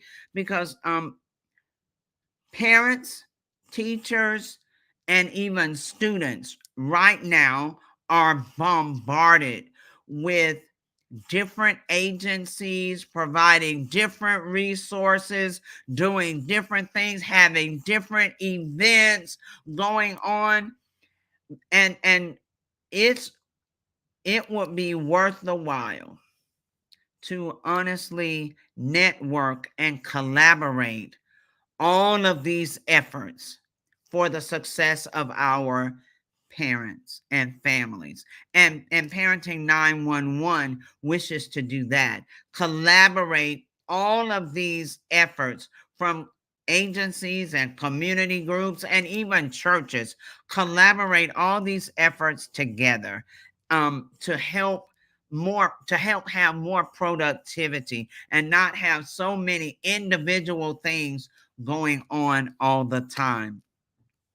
Now, we ensure that our programs are accessible to individuals of various socio and economic backgrounds, because we are certain that our training is accessible. First of all, remember I said we meet people where they are, and then by providing them with the research-based, effective, and practical strategies, we elevate their skills, all right, for working with parents and working with children. Regardless of the demographics, regardless of what's going on, we don't discriminate. You have to understand and realize, and many times we know this, we just don't really think about it. Every child has parents. Every child, regardless to whether their parents are in their lives or not, every child has parents. So when we don't discriminate about the demographics, the situation, we need to help as many parents as possible, because remember, the ultimate goal is to help children, to provide what children need to be more successful. Also, we remember we have the app. We are web based, and we have the app that provides more accessibility. We provide information in different languages that provides more accessibility, even for those parents who may be blind and deaf. We're trying to make sure there are no barriers for receiving our training, for receiving our courses and our programs. No barriers. Now, we do have options for scholarships for those recently retired educators and administrators, or those newly retired educators and administrators who may need assistance for the training itself. And we're working on packages for scholarships. We have alumni who will also sponsor consultants. So there is an opportunity for scholarships as needed. I'll hit just a moment on the alumni, since I just mentioned that. Alumni receive special benefits. Those who have already been trained, those who have worked with us in the past, they will receive special benefits. We ask them to participate in training so that they can get the word out, also refresh their memory and help us get the word out. It helps to build momentum when alumni can provide testimonials, reviews, can talk on podcast interviews to let others know what we're doing, why we're doing it, and the results that we are getting. They also receive monthly newsletters to stay updated on events and what's going on. And of course, they receive mastermind invitations. As I said, they also provide scholarships for our consultants. Now, and I see that you have returned, sir. So I will say this right here on the end. Remember, we are at this point looking for recently retired and newly retired educators and administrators to go through our training. We will have a live free webinar on May 18th at 4 p.m. Central Time, and it is to give you all of the information needed, answer questions, so that you will then register for the training for our Parenting 911 University. That is so wonderful. So you got an event coming up here next month. This is great. Thank you again for sharing all that great knowledge around Parenting 911. I always, every time I talk to you, I said, wow, I wish I had this when my kids were growing up, because I did not get a manual. No one gave me training. There was nothing like that. And you just kind of learned on the job, OJT, right? So you're kind of like helping that out. Yes, we're trying to help with the OJT and train them from the beginning. I even, with Parenting 911, someone asked me this question: did we also work with those who are potential parents? And I said, absolutely, because with the university, we are going from before you become a parent until after being a grandparent and working with them. Awesome. Tell us again how to get in touch with you as far as your website, email address. All right. So the email address is parenting911coach@gmail.com. parenting911coach@gmail.com. The website is www.parenting911.org. And any social media, it's all Parenting 911. Facebook, LinkedIn, Instagram, TikTok, Parenting 911. That is wonderful. Genius is coming, and I will see you on the other side. Thank you. That was great. The Black Business Expo's mission is to raise funds for high school seniors going to college or K through 12 entrepreneurs. This expo is a fundraiser for students. You may go to www.blackbusinessexpousa.com to donate to the scholarship fund or use the Cash App that is on the screen below. That is $BBXUSA. Our goal is to give laptops and up to $5,000 to 10 students. Students, you can register online at www.blackbusinessexpousa.com. Every dollar counts. So we want to remind you to donate to the scholarship fund. And we'd like to thank our Black Business Expo USA sponsors for April 2024, NC100, Moody Capital Partners, Suede Soul, 5-Star BDM, Lotus Richey Coaching and Training, Carolina, Virginia Minority Supplier Development Council, Step Management, Hello LLC, BHS and Associates, Margie McLean Foundation Incorporated, Genius is Common, Earth Essentials, Milani Shani Global, Executive Women's Success Institute, the Quality Coaching Company, Superwoman Business Services, Creative Force Studios, Lee Entertainment, Artistic App Design, Black Business Expo USA, Genius is Coming, and I will see you on the other side. The Black Business Expo is changing my life. This year, they are giving away laptops and even $5,000 in cash to students just like me. I'm Alexis, and I want to go to college to fulfill my dream of becoming an entrepreneur. Help the Black Business Expo going to www.blackbusinessexpousa.com and also becoming a vendor, a sponsor, or donating.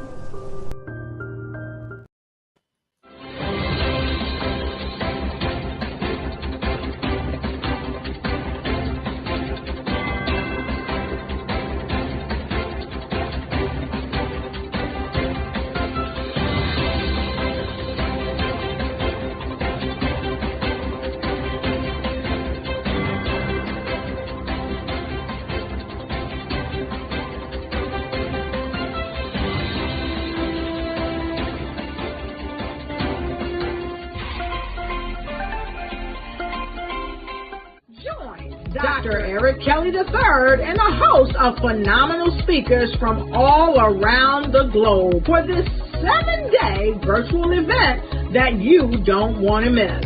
The mission of the Black Business Expo is to raise scholarship money from kids all the way from high school, all the way from college. The Black Business Olympics is one of the largest Black business showcases in the world. It is an opportunity for businesses and companies to showcase their businesses globally. We are going to be giving away laptops up to $5,000 away to students. Again, I'm Olivia Appleberry, the founder of 2 Cents Finance and one of the speakers for the expo. I am so excited to see you there. For more info, go to www.blackbusinessexpousa.com or call 919-308-9090 and hope to see you there. I am Black Business. From the moment I wake until the time I sleep. Yes, I am Black Business. I am Black Business. Tell me, are you Black Business? I am Black Business. Do you support Black businesses? Listen, I support Black business because I am Black Business. Black Business Expo, one of the largest business showcases in the history of Black business in the world. The world! Sign up today at www.blackbusinessexpousa.com or call 919-308-9090. I am Black Business.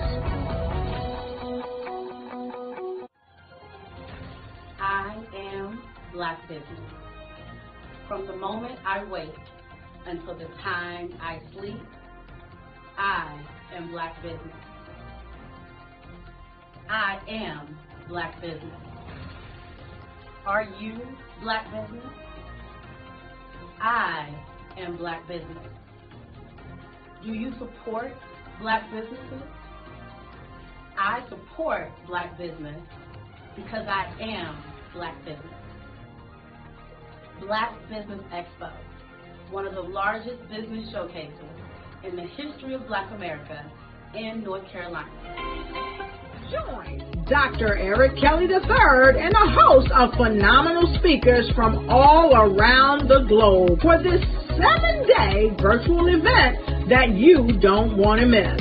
The mission of the Black Business Expo is to raise scholarship money from kids all the way from high school, all the way from college. The Black Business Olympics is one of the largest Black business showcases in the world. It is an opportunity for businesses and companies to showcase their businesses globally. We are going to be giving away laptops up to $5,000 away to students.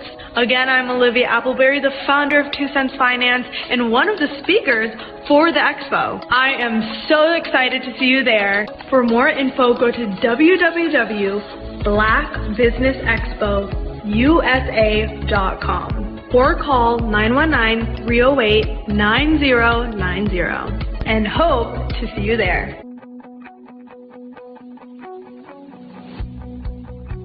I am Black business. From the moment I wake until the time I sleep. Yes, I am Black business. I am Black business. Tell me, are you Black business? Black Business Expo, one of the largest business showcases in the history of Black business in the world.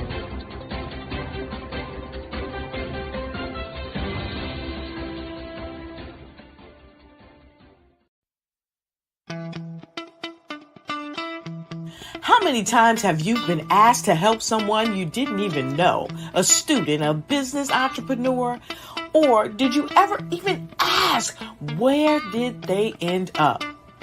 That business, that friend, that entrepreneur. Well, just maybe they ended up in a gang, bankrupt, homeless, or worse, dead. Maybe they turned to crime, drugs, and alcohol. Did you ever wonder? Did you destroy their dream, or was your life always so easy? At the Black Business Olympics, we started a movement to help students complete. Give them hope and foster success. Help them to leave their dreams of providing laptops, computers, and up to $5,000 in scholarship funds. Today, we ask you to help a student, a business owner, or an entrepreneur to realize their dream by sponsoring them, supporting them, and buying from them. Consider this. With $1.6 trillion in our Black community, we only ask for a small donation for our students, our businesses, and our entrepreneurs. And you can change a life today. So I ask you, what are you going to do? Sit on the sideline and watch our students in high school be losers, miss out on their dream from lack of resources? Or are you going to donate to the movement and change their future and yours as well? Give us a call today at 919-308-9090. Change their life by investing with action to the Black Business Olympic Fund.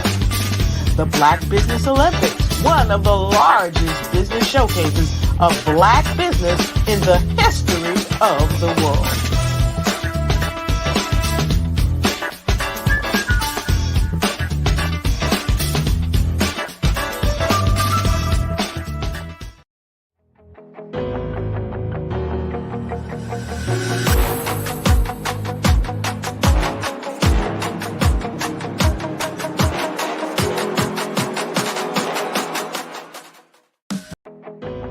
I am Black business. From the moment I wake until the time I sleep, I am Black Business. I am Black Business. Are you Black Business? I am Black Business. Do you support Black businesses? I support Black business because I am Black Business. Black Business Expo, one of the largest business showcases in the history of Black business in the world.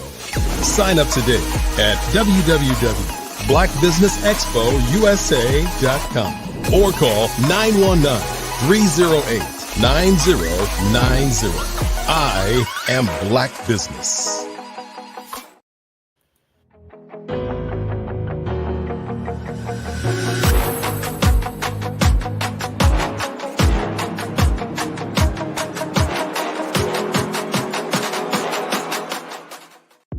The Black Business Network and Black Business Olympics are essential platforms for Black business owners globally. They provide the tools and support you need to succeed in today's competitive marketplace. Join us today as we collaborate together with businesses from around the world to support our children, students, and young future entrepreneurs, Black businesses and corporations. We raise funds for students going to college and young entrepreneurs who are aspiring to be business owners, and we invite you to be a contributor today. Visit the website www.blackbusinessexpousa.com to connect with and learn more about how the Black Business Network and Black Business Olympics can help you not only share your amazing business story to businesses, but also serve future generations. Hello, my name is David Jones, CEO and co-founder of the Hello LLC, where we help businesses build a culture, brand an experience, and leverage technology to pivot into Web 3. Join the Black Business Network streaming live into Roku, Metaverse, STEM City, Black Multiverse Enterprises, Hulu, YouTube, iHeartRadio, Apple, Facebook, LinkedIn, Spotify, Twitch, and Google Podcasts. Tune in, turn on, and let's thrive.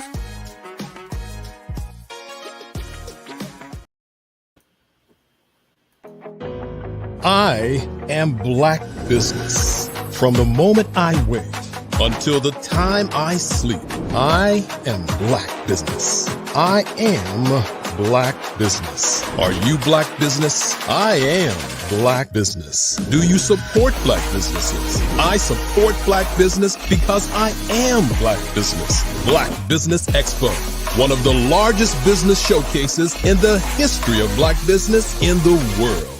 Sign up today at www.blackbusinessexpousa.com or call 919-308-9090.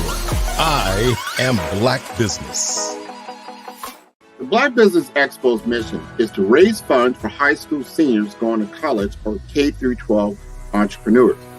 This expo is a fundraiser for students. Please, you may go to www.blackbusinessexpousa.com to donate to the scholarship fund or use the Cash App at $BBXUSA. Our goal is to give laptops and up to $5,000 to 10 students. Students can register online at www.blackbusinessexpousa.com. Every dollar counts. Please donate to the Black Business Expo USA Scholarship Fund.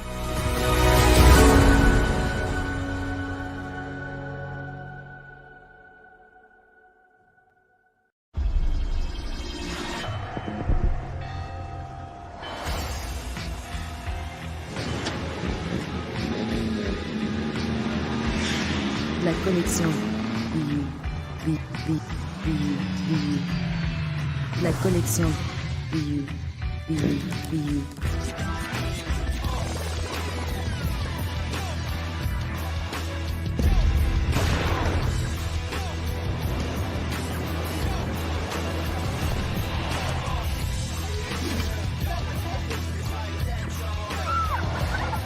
In a world obsessed with the cult of celebrity, I challenge you not to aspire to anyone else's greatness, but instead strive to reveal and ignite the greatness within you. Are you serious? I totally think that that's it. Hey. No! Hey! To me, sexy is a man that knows who he is and what he wants. He's comfortable. You look at him, you see him, he's just comfortable being himself. And you're like, baby, be you. Be you, baby. Just be you. I like it. Introducing the BU collection, exclusively available at K&G Fashion Superstore.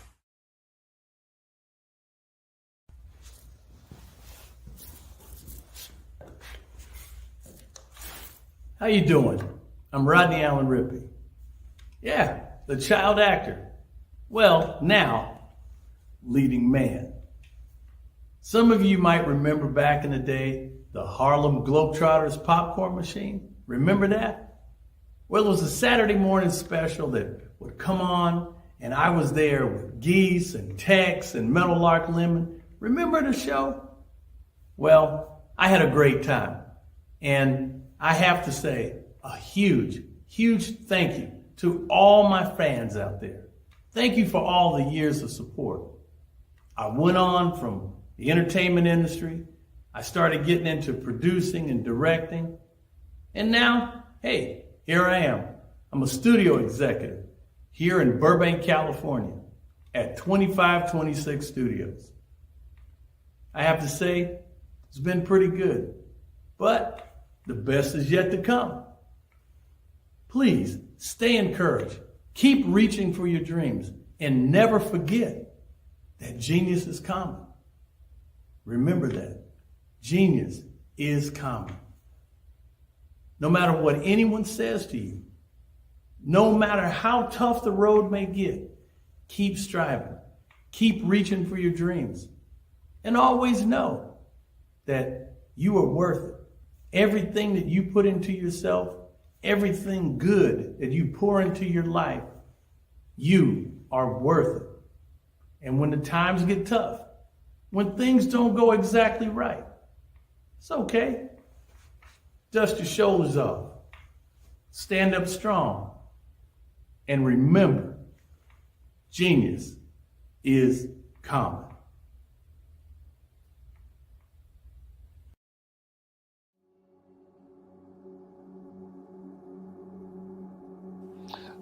I was born and raised in southeastern West Virginia, the coal fields. My father was an AME minister.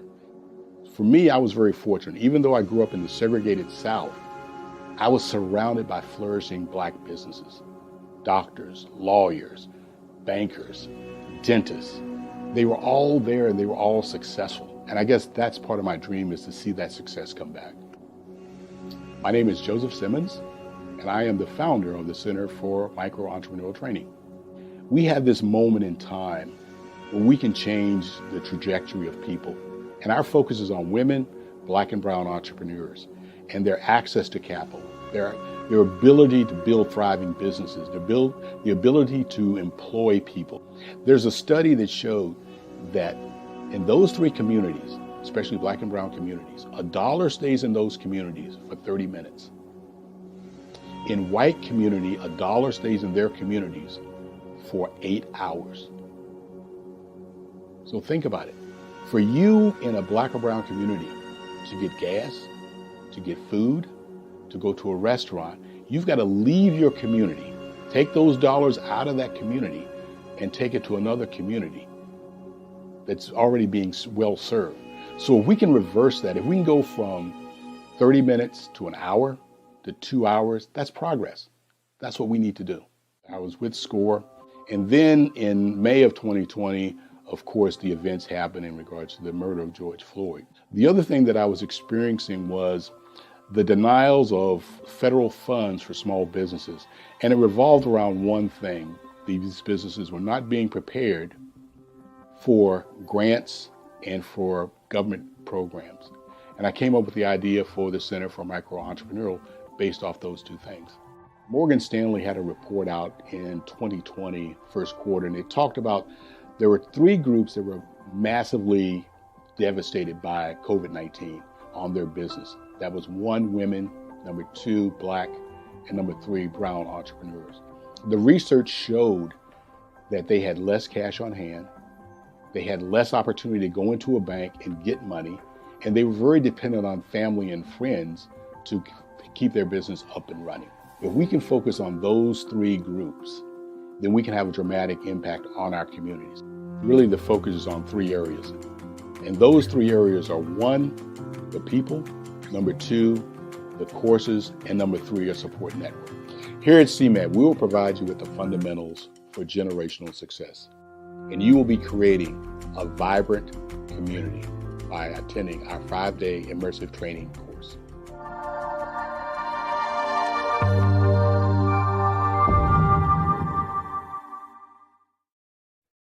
Hey everyone, it's Grant McGaw, CEO of 5-Star BDM and host of the award-winning Follow the Brand podcast and TV series, where I help you to build a 5-star brand that people will follow.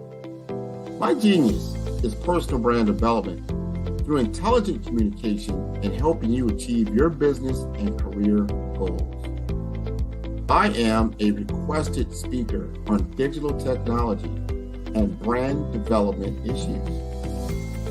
I want to work with you to increase the value of your current opportunities while attracting new ones.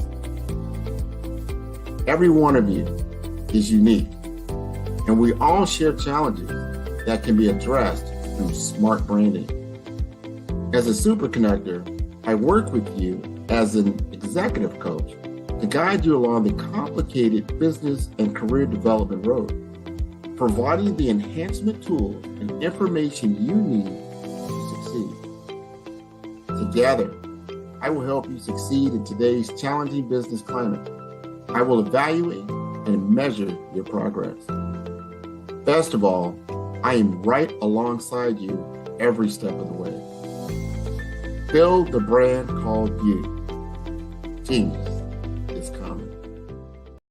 Follow the Brand TV broadcast host, Grant McGaw, as he visits with top executives and entrepreneurs to find out their secrets of success with their personal brand. Follow the Brand TV broadcast host as he focuses on brand development to build better relationships, bring value to your business, relationships, and career. You will enjoy listening to each episode that is tailored to speak to you directly. If you're looking for this type of clarity in terms of building your brand, you have tuned into the right station. Each episode will help you to shape a conversation in the 5-Star BDM network of 20,000 professionals and become a springboard for your corporate engagement and business opportunities. Each guest will frame their story in the areas of personal branding, business development, career development, financial empowerment, and technology innovation. Grant McGaw explains why he is the CEO and owner of his own professional career.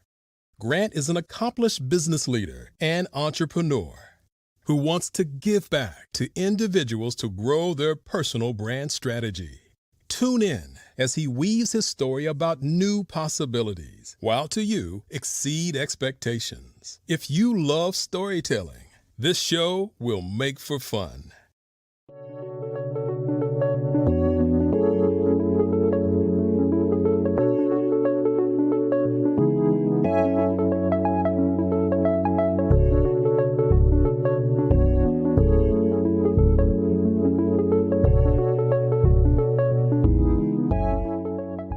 Passion has been around helping communities of color and historically underrepresented and underserved communities, minority, rural, veterans, persons who are differently abled, in the intersection of education, innovation, technology, industry, and let's throw some entrepreneurship in there just for fun.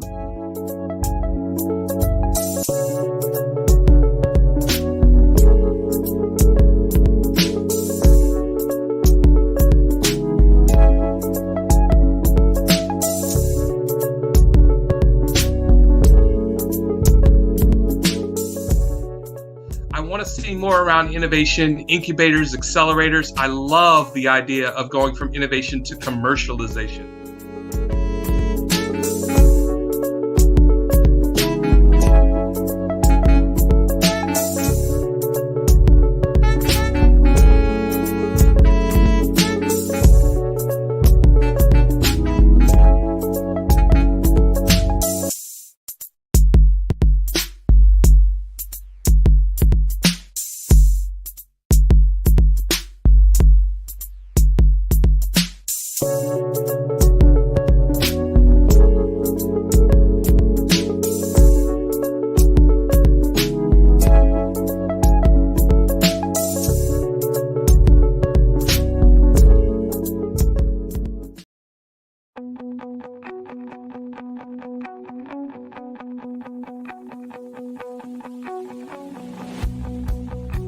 I am Black Business.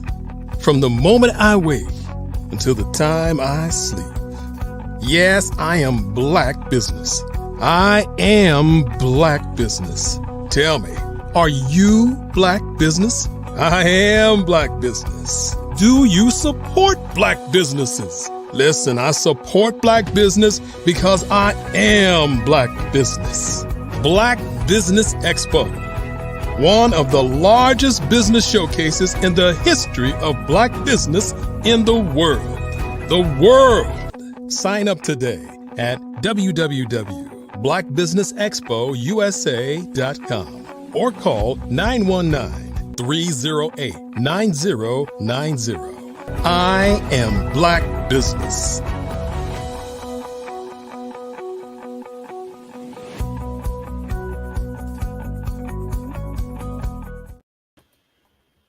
Good day, business owners, entrepreneurs, thought leaders, and corporations. Welcome to the Black Business Network. My name is Grant McGaw, CEO of 5-Star BDM and host of the award-winning Follow the Brand podcast and TV series. And I am your business moderator for this day on the Black Business Network. The Black Business Network is a 24-hour business network showcasing Black businesses, business owners, entrepreneurs, and thought leaders worldwide. We have speakers from North Carolina, London, Singapore, Africa, Japan, and cities all over the United States. The Black Business Network is a global community sharing its business knowledge to empower, inspire, and educate businesses about business. And I would like to talk to you about one of the things that I do a lot of, and that is within the world of personal branding and LinkedIn optimization. I think this is such a great way to reach your clientele and understand how you can grow business opportunities worldwide, not just within your local communities. And it's a process. It's something you need to actually work on. And if you know how to utilize it effectively, you can grow. Now, one of the things that I did early on in my own career, and actually in when I became the the president of the National Association of Health Services Executives in Florida, and I was, elected. This is an elected position, and we help a lot of Black executives to develop their career and actually help the community to get access to healthcare, as well as to be more affordable healthcare available for everyone. So I think that's so important. And one of the things that I noticed when I became president is that we did not have a very effective or large LinkedIn presence. We only had about 13 followers at all. And with my experience being a business development executive for a number of years, knowing the power of the LinkedIn platform and knowing what my goal was, which is to increase membership and to increase sponsorships statewide. At the time, we were just in South Florida, and over time became a statewide chapter. I knew I would have to utilize a digital platform because I had limited human resources. And I want you to pay attention to what I just said, limited human resources. A lot of you out here are solopreneurs. You're a one-person shop, maybe two people. And then you might have a smattering of people that you work with on particular projects, right? But by and large, you're doing these things on your own. So how can you take that one human resource that you have and multiply it 10x? Best way to do that is through social media platforms, right? And understanding your target audience and where they exist. Where are they at? Where are they consuming information? And for me, I'm in a business platform. I'm working with healthcare executives, throughout the country. And I want to be able to communicate with them effectively, sharing knowledge, insight, and wisdom. No better way of doing that than through the LinkedIn platform. So how was I going to be able to grow if we're starting out, we're talking about 13 followers and really no one really knew about the organization except a few people that work in some of the hospital systems. So what was I going to do? And this is a common problem that I find with a lot of people when they're starting out in business, or even if they've been in business for a long time, is that they don't know how to create new opportunities, to create a fan base, so to speak, to create an audience, to create people that are in your brand community of what you're doing, and they want to be a part of it. So I started out with a strategic way of doing that. I first looked at how we had created our LinkedIn profile. And I want you to do this as you think about this. Sometimes you're going to have a business profile and you're going to have a personal profile. They're both different in how they behave, how they're set up on the LinkedIn platform. Each one of them has positives and negatives depending on how you want to utilize the platform. You need to first understand your goal. What is your goal? So if your goal is to actually create more followers, more connections, to build your business base, a personal LinkedIn platform is very, very effective.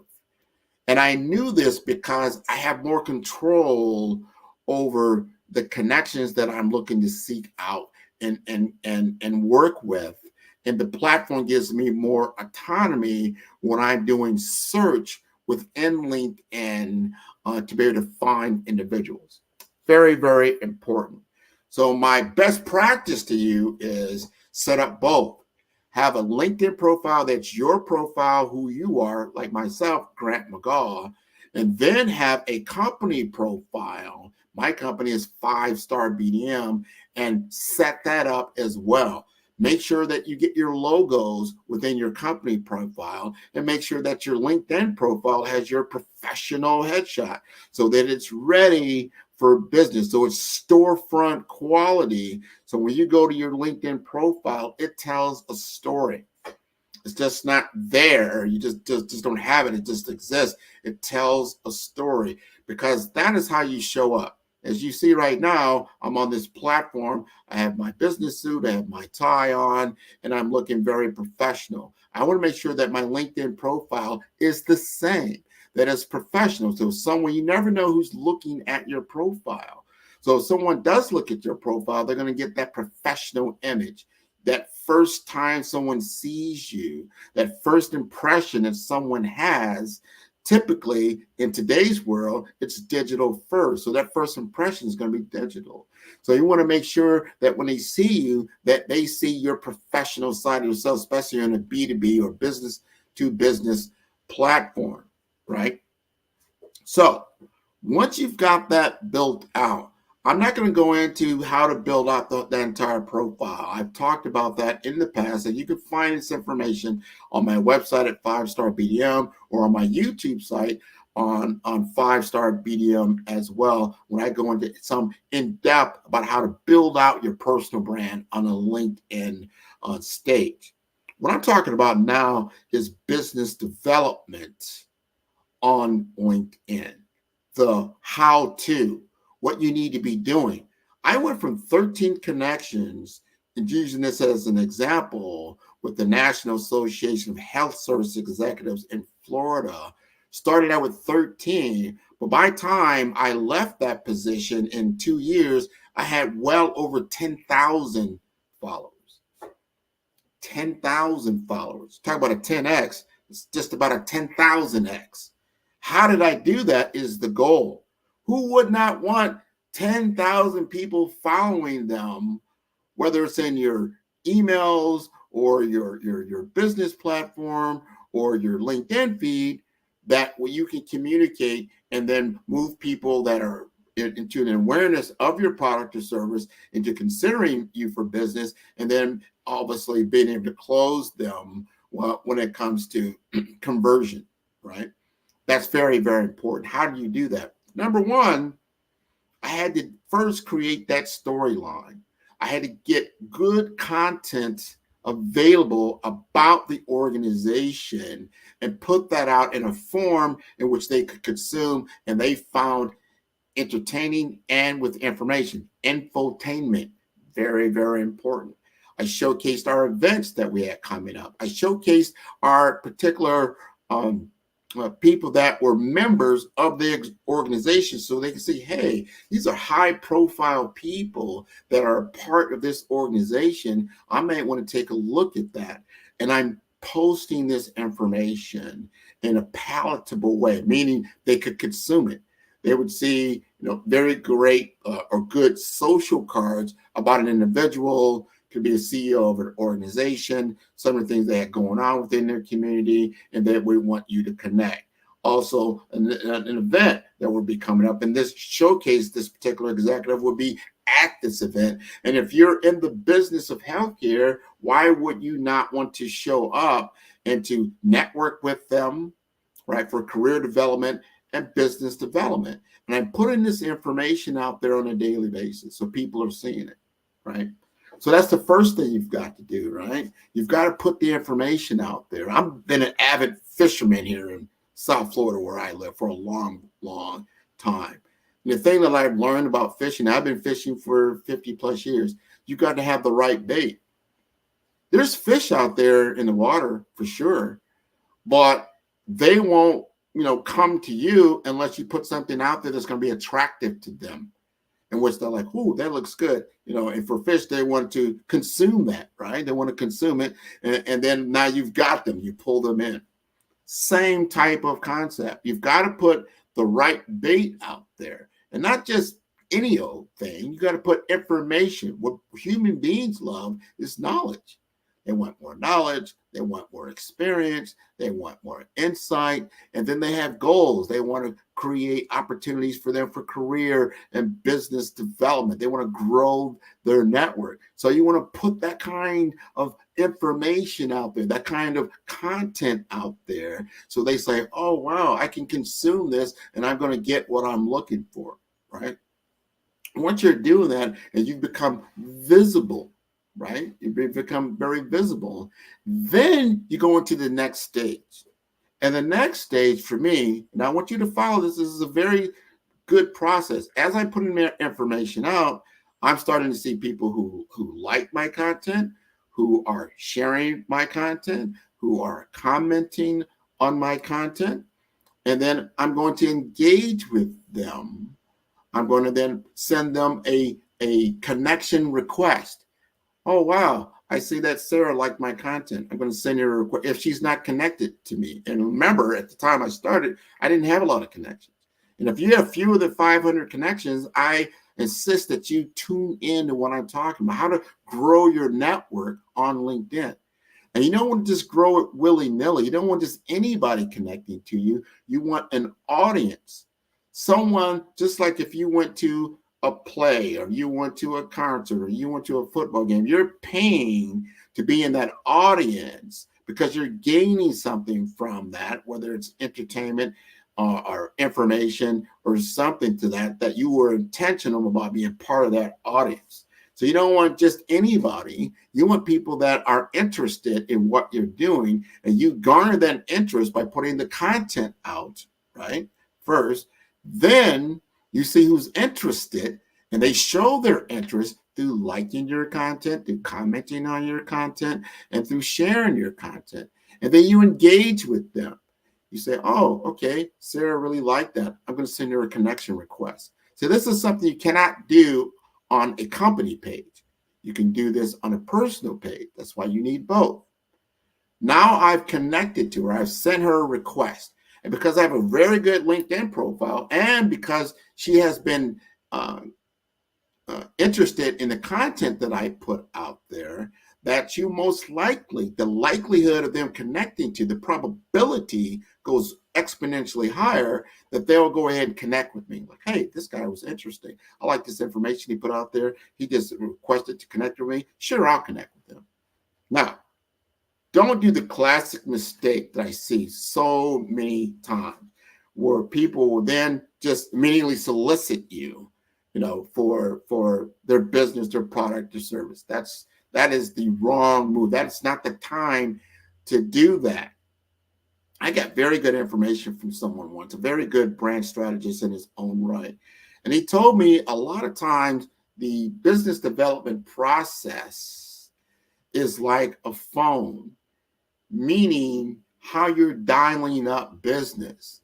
And if you don't know the exact number of the person that you're looking to connect with, you're not going to be able to connect with them, right? You might have the phone, you might have the ability to punch in numbers, but if you don't know their exact number, you're not going to be able to dial them up. And that's because they're not in the right sequence. And that's what I'm talking about now, understanding the right sequence of activities that allow you to develop business. And you first develop relationship.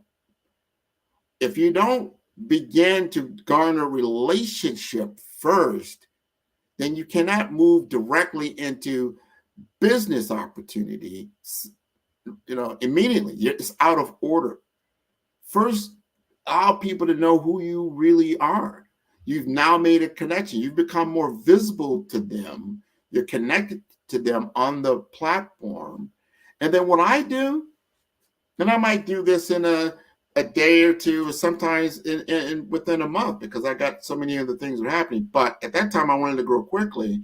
And I simply asked them, would you like more information about my organization? That's it. Would you like more information about my organization? That's it. Nothing else. You allow them to look at that and then request more information. You don't just push the information to them because they haven't requested. Then you've pushed them off. You've closed them off. Oh, he's just selling me something. That's it. I'm done. Don't do that. Have a conversation with somebody. Just ask them, would you like more information? Just as simple as that. 9 times out of 10, they say, yes, I would love more information, because they've already been engaging with your content. They're already seeing what you've been doing. You've already piqued their curiosity. And now you have permission to give them content, right? And if you've curated your content and you understand how to give them content in bits and bytes, you don't give it to them all at once and everything you've got, these grandiose presentation and these giant PDFs, very simple. I simply then follow up with them with a simple message. Here's more information about my business, about my services, what I do. And if you like an assessment, very simple thing. Here's an assessment for me, it's about your personal branding. That means that's something they can do to learn something more about their own self. In my case, in the National Association of Health Service Executives, I'm sending them more information about the organization and inviting them to go to the website. And if they would like more information about membership, go ahead and send me another message. And that's what they would do. Now they've taken another step. They're like, oh, wow, I did go to the website. I did see a lot of things. I want to know more about the organization, right? Can you send me more information about membership? And then I would send them information about membership. Now we've got communication going. And at that point, I talk about getting off platform at that point. What does that mean? I mean, now I'm moving off the LinkedIn platform and onto my platform. And that could be through a telephone call. I invite them to call me up so we can discuss more about the association. In this case, that was that particular example. Or if it's more appropriate, we set up a meeting. So I'll say, hey, here's my calendar, schedule a meeting, and then we'll have a Zoom call or something to that effect, and we'll discuss this more in detail. Because now I have permission to talk to them about my product, my service, what it's about. Not only that, and more importantly, beyond that, I have permission to ask them who they are and why they are interested. That is the formula for success.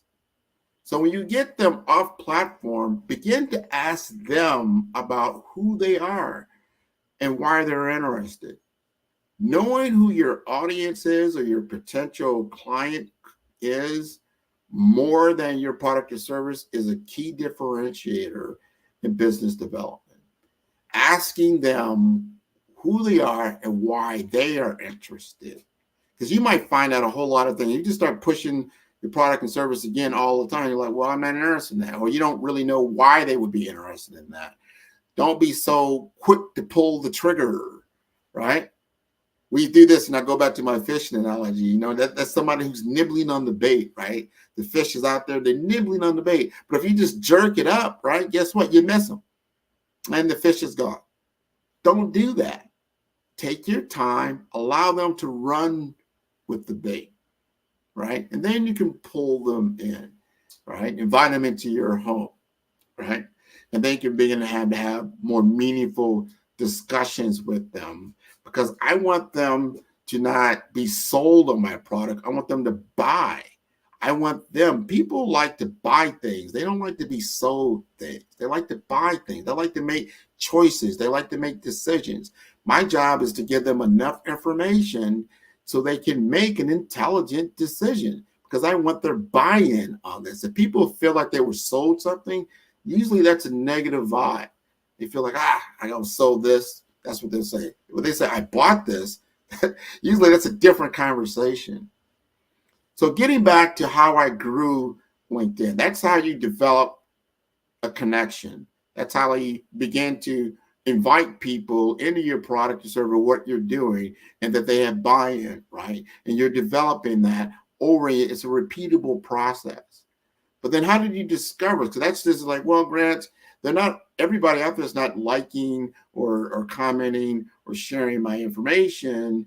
How did you grow so exponentially like that? Well, because I use search. LinkedIn is also a search engine, like Google. It's a search engine. I can easily search for my target audience. So simple, beautiful platform. I just simply type in who I am looking for. I want healthcare executives, right? And if I want a certain geography, the platform allows me to do that. It says location. Well, I want everybody in Florida. I want everybody in Miami, Florida. And it'll then present me a bunch of profiles, whether I'm connected to them or not, in the feed. I'm like, wow, look at all these people. Now, when I was working with the National Association of Health Executives, again, NASE for short, in Florida, I wanted to get very specific. I wanted Black healthcare leaders or people involved in healthcare within the state of Florida.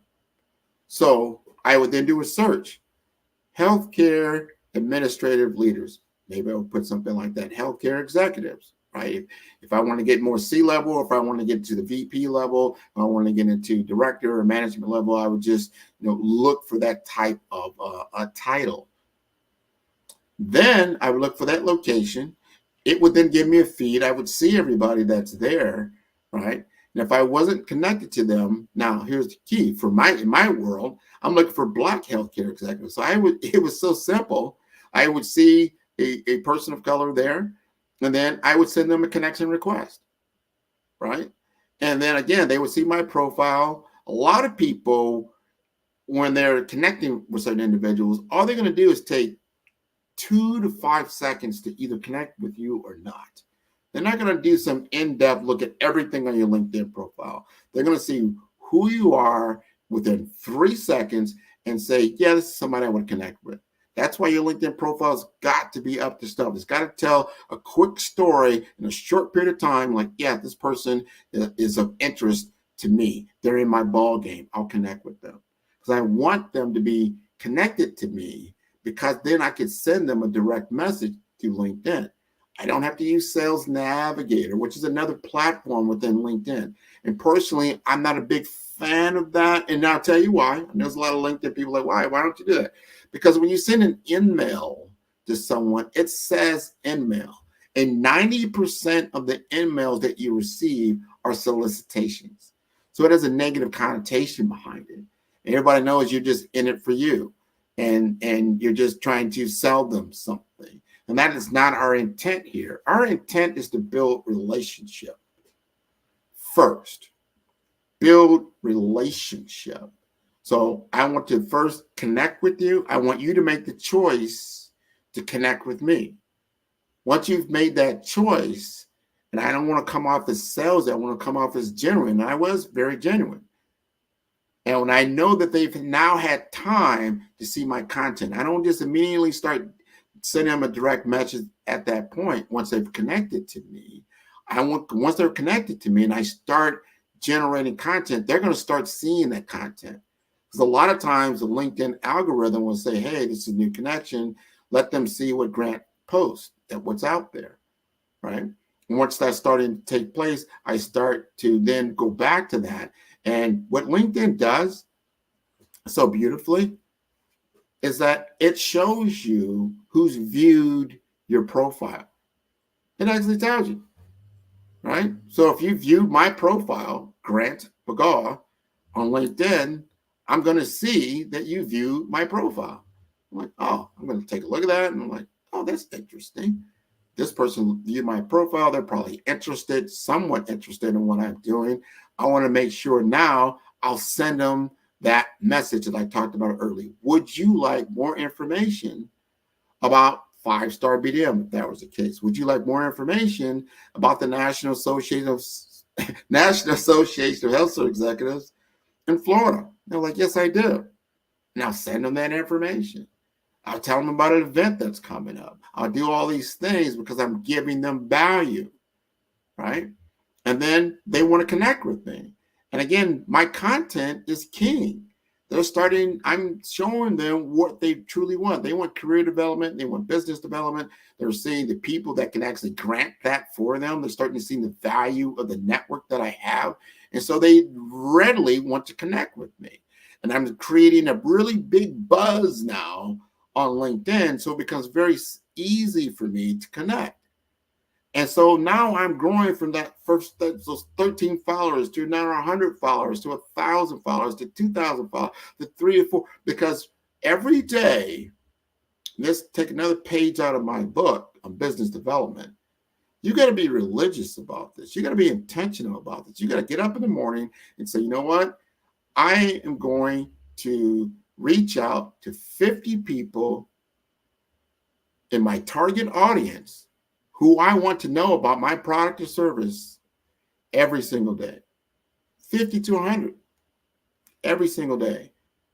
I am going to reach out to them and ask them to connect with me every single day, using that search tool that I just talked about. Very simply, you're posting, and now you can post things and schedule and say, Grant, that takes too much time. I don't have the time for all that. No, that's too much. Now you can take the time. Remember, this is business development. If you don't develop your business, you won't have much business to develop. You've got to develop your business. How are you going to do that?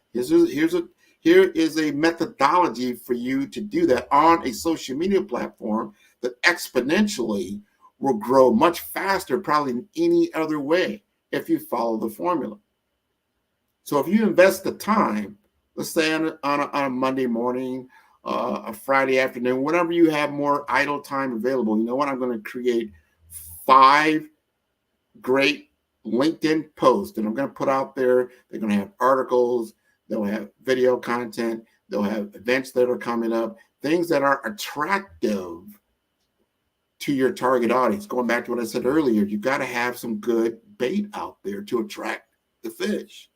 Otherwise, if you can't get above the noise and you just look like everybody else and there's just nothing there and you're not fooling anybody, there's just no good content. You don't have to fool anybody. Be authentic about who you are as a thought leader in your field, and people will naturally be attracted to you. So if you're being very intentional about that, and you've set goals for yourself, and you set the metrics for yourself and the key performance indicators, I'm going to reach out to 50 to 100 people, like Grant said, every single day, because I'm going to put out this content, and what I'm going to do is schedule this content to go out, and I just carve out an hour to 2 hours of my time to create these 5 or 6 articles. And with chatbots like generative AI, like Chat GPT or Gemini or Claude, whatever it might be. It creates a lot of this content for you. Now you just have to schedule it, put it together, and put it out there. That's what you have to do. And then once you're doing that and you're creating that buzz and you're starting to see who's viewing your content, and you're taking note of that and you're connecting with them, and now you're growing your business, you're growing your network, and you're growing your opportunities. Because the ones that start really connecting with you on the direct messaging, those are the ones that now you're setting appointments with. Now you're having business discussions with. And now they're not only suspects, they become prospects. They become potential clients for you. You can then take them through the entire sales pipeline that you have. But you got to first get started. This is how you get started. This is where people normally get stuck at. How do I get started? This is a great formula. It's right there in front of you. Your target audience is 700 million people on LinkedIn in business.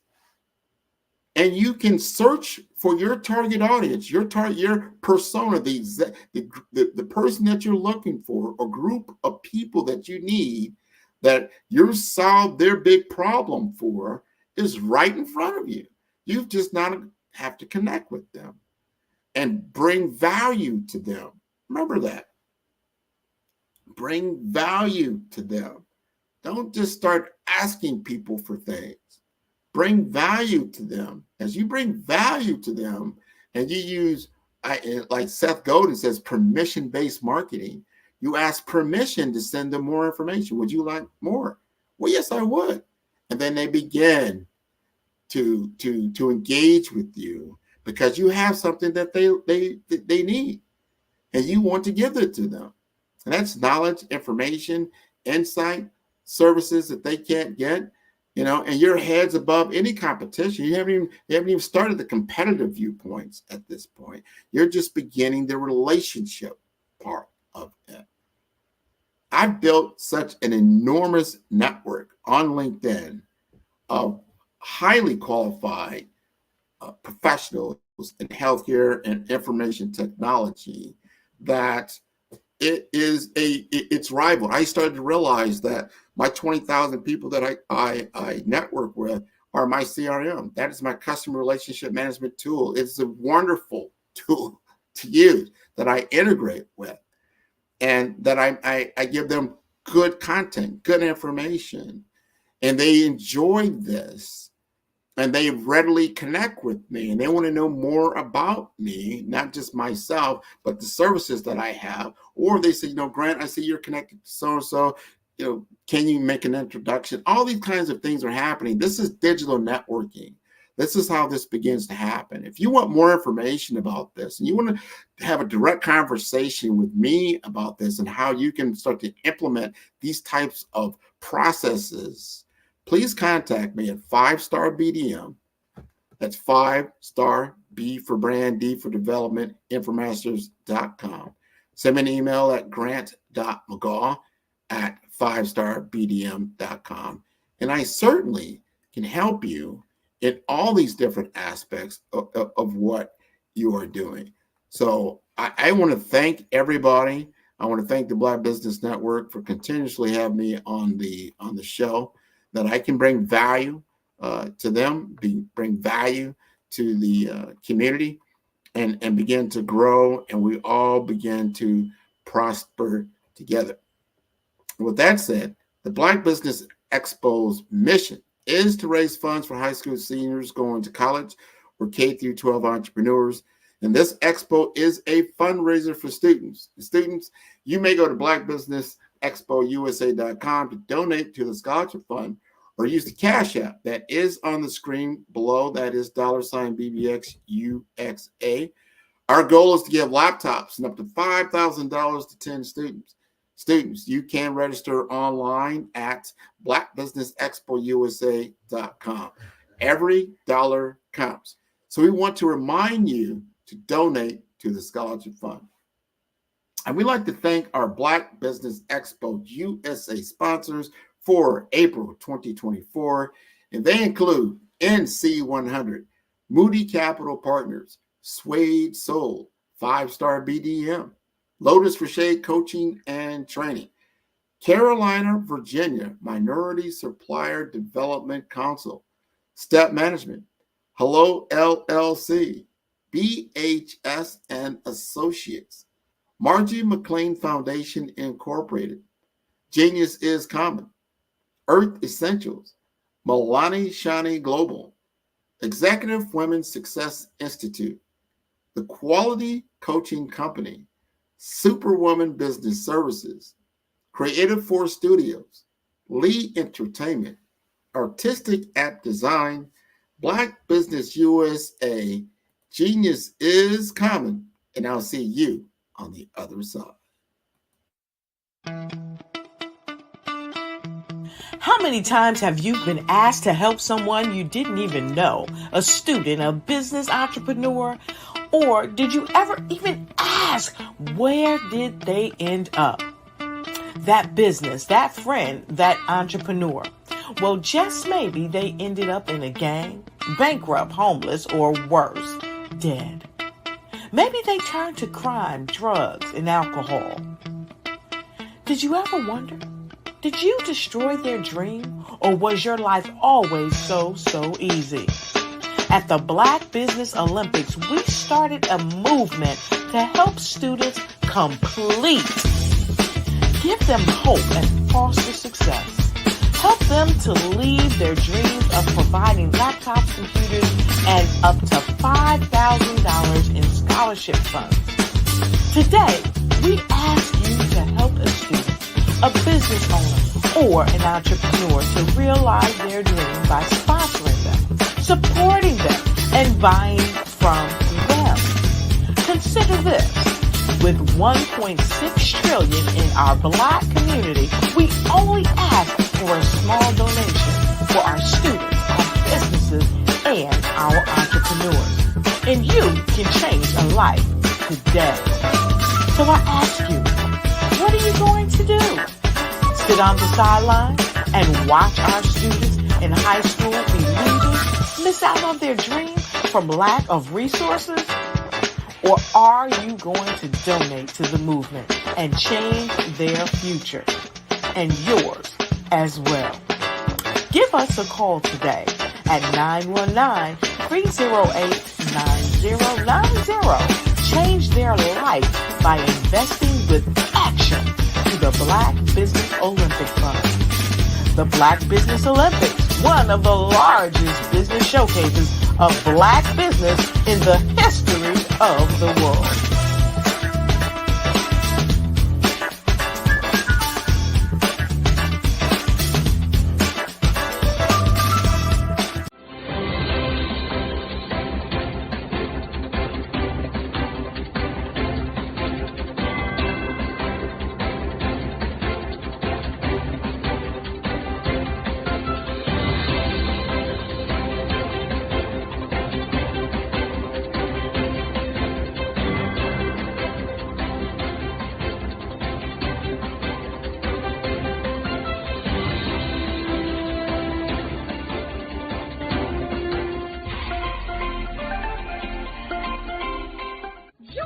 Dr. Eric Kelly III and a host of phenomenal speakers from all around the globe for this 7-day virtual event that you don't want to miss.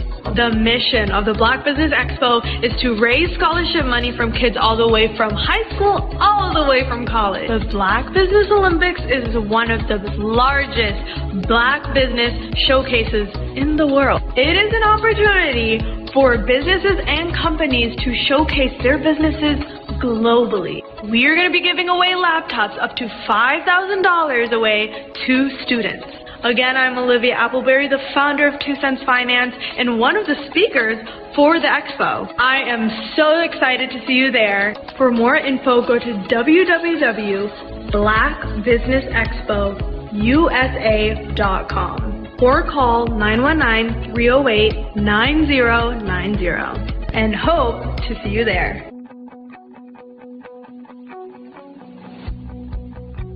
I am Black Business. From the moment I wake until the time I sleep. Yes, I am Black business. I am Black business. Tell me, are you Black business? I am Black business. Do you support Black businesses? Listen, I support Black business because I am Black business. Black Business Expo, one of the largest business showcases in the history of Black business in the world. The world! Sign up today at www.blackbusinessexpousa.com or call 919-308-9090. I am Black business. I am Black business. From the moment I wake until the time I sleep, I am Black business. I am Black business. Are you Black business? I am Black business. Do you support Black businesses? I support Black business because I am Black business. Black Business Expo, one of the largest business showcases in the history of Black America in North Carolina. Join Dr. Eric Kelly III and a host of phenomenal speakers from all around the globe for this 7-day virtual event that you don't want to miss. The mission of the Black Business Expo is to raise scholarship money from kids all the way from high school, all the way from college. The Black Business Olympics is one of the largest Black business showcases in the world. It is an opportunity for businesses and companies to showcase their businesses globally. We are going to be giving away laptops up to $5,000 away to students.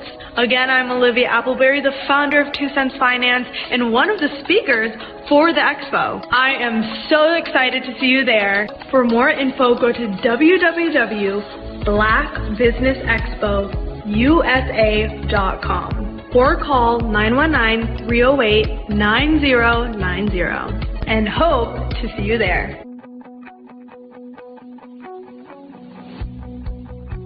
I am Black business. From the moment I wake until the time I sleep.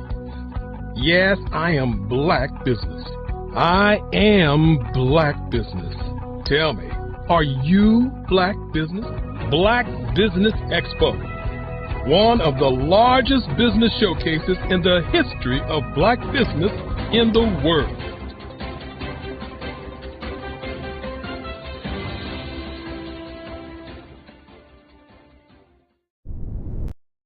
I am from Washington, D.C., but I was raised in Durham, North Carolina. I came to Durham when I was about 5 or 6, and then I traveled back and forth to D.C. because it's where my people are from.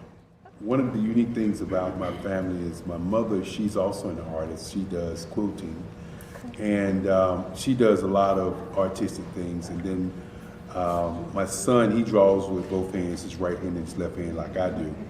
So that's kind of a family trait. And then my other son, he's a videographer, and my daughter, she works, she's a regional vice president for Sunglasses. When you start out drawing and sketching, you want to continue to explore, you know, each avenue. I do pastels, I do pen and ink, I do painting, I do acrylics. I haven't done oils yet. But I try to do all facets of art. What I say to a lot of times to people is, you know, you can't put yourself in a box when you're an artist. You have to explore. And over the course of my life, I've tried to explore different mediums. I also do sculpture as well. I choose my subjects by the intensity that they have in their faces, or the intensity that somebody is moving, because I do more than portrait drawings. I also do I do abstract, and then I do figurative drawing also. Well, what happened in this particular show is that I started out trying to come up with something that would be a little bit different than what everybody else is doing. So I was working on a Barack Obama show, and they wanted me to do some paintings of Barack. And so what I did was, because of the deadlines, I kind of did it kind of fast. And then I realized when I was doing it fast, I enjoyed it. And so then I started doing other pieces the same way, and I started to enjoy those pieces also. And so I came up with this particular style, and it's a style of lines and colors. And what's interesting is that when I was in college, I did a show called Lines, Colors, and I talked about the boldness of the blacks, the hotness of the whites, and this is how this has come about, later on in my life. And the colors comes from a lot of the entertainers that I work with, where they wear different colors. They don't wear, your plain reds or your whites. They wear different colors, and so that's also another piece of what's giving me the colors. The subtitle of this show is Faces That Speak Life. That's real critical. Faces that speak life. Each one of these pieces is a life source and a life energy that's being put on display for people that are looking at it. I always say in terms of my art, it's not important that I draw them. It's important what you get out of what I draw. I don't try to just draw it because you like it. People wanted me to do prints. I didn't do prints. People asked me to do different people, but the people that I choose are people that make a difference in the lives of people in the world. So the human landscape idea was, again, as I say, the lines represent your emotions, it represents your ideas, and it represents your journey as a human being. And that's why you get the different pieces and the different looks. And as you notice, I try not to do one look that looks alike another look. And that's what's the most important part of this show.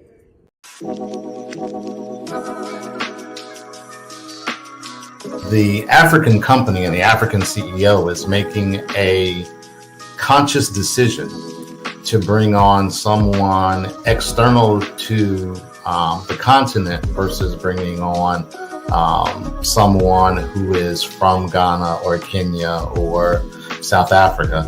And so the skill sets of the people that we take through our executive leadership training program and ultimately on the placement, obviously have to be extremely high caliber.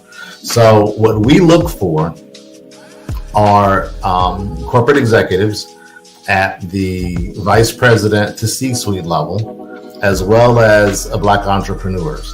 When we look at the Black corporate executives, we're looking for some very specific skill sets, whether that be around supply chain, sales and marketing, engineering, product development.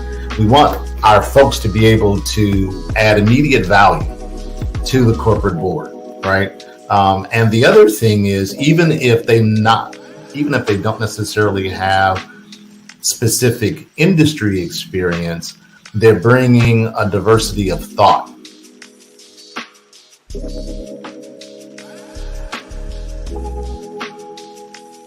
Sometimes you got to hear the news from the Black perspective, and more specifically, Black publishers. And that's exactly why you have to download the Hey Ty app, the largest mobile app delivering breaking news, videos, and podcasts from 200 of your favorite Black publishers. Yes, 200 Black publishers delivering news as it happens, literally all in one app. Go to hayty.com or download the app in the Google Play Store or Apple App Store. It's completely free, along with information that you can trust, so go check them out. Ladies and gentlemen, and fellow professionals, please allow me to introduce myself. I am David Jones, the co-founder and CEO of the Hello LLC, where I am passionately dedicated to guiding individuals and businesses toward their own return on time investment. Time is my only competition. With over 20 years of experience as a corporate C-level executive, I bring a wealth of knowledge and expertise to the Hello LLC. My career journey has been marked by a relentless pursuit of excellence in marketing, strategy, and business management leadership. I have had the privilege of working with renowned Fortune 500 companies such as Xerox, American Airlines, Hilton, and Geico. However, what truly drives me is the transformational work we do at the Hello LLC. we are pioneering a new approach to business in the metaverse, where we empower businesses and individuals to build strong foundations, automate their processes and systems, while thriving in the ever-evolving digital landscape. More than just a 3D digital marketing agency, the Hello LLC is truly a community built on love, kindness, and integrity. We want more for you than from you. As I often say, collaboration is the new competition. In an era where time is the most precious commodity, I am here to guide you toward your own return on time investment, because if time was sold in stores, it would be sold out. With a deep commitment to excellence and a strong belief in the power of community, I don't just lead a company, I lead a movement into the future of business. Ladies and gentlemen, it is both an honor and a pleasure to be your guide on this remarkable journey. I am David Jones, and together, we will embrace a future marked by success, collaboration, and the transformative work we do at the Hello LLC. Hello stands for helping everyone live life optimally. So, let's make that pivot together and start living life optimally today. Social media is evolving. It's more vibrant, more colorful, more energetic, and so are you. It's not just photos anymore. It's video, it's audio, it's subscriptions. And now there's Fanbase, a new monetized social network. Fanbase delivers the complete native app experience with full content monetization for every user. No algorithms that shadow ban your engagement or growth, and no ads. Follow anyone for free and subscribe directly to your favorite creators for $4.99 a month. Plus, show some love by tipping on any post. Also, make a Fanbase page and monetize your content the same way. Finally, connect with your followers by posting the amazing content you already create. And now, get paid for it.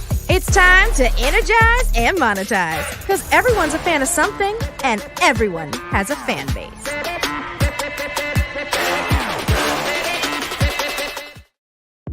The Black Business Network and Black Business Olympics are essential platforms for Black business owners globally.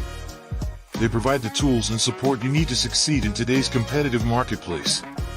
Join us today as we collaborate together with businesses from around the world to support our children, students, and young future entrepreneurs, Black businesses and corporations.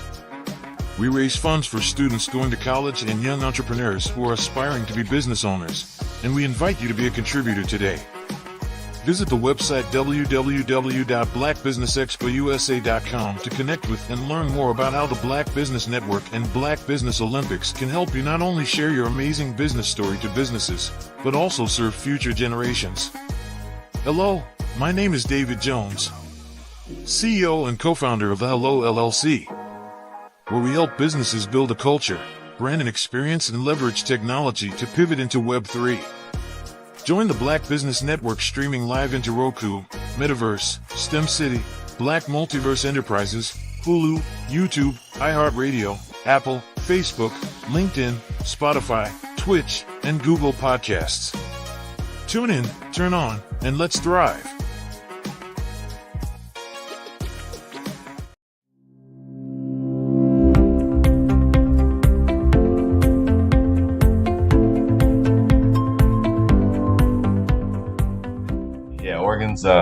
It's a beautiful state, and we've talked before this. And I came from California originally, so it's golden hills compared to lush green forest. So it's a beautiful state. It's very beautiful.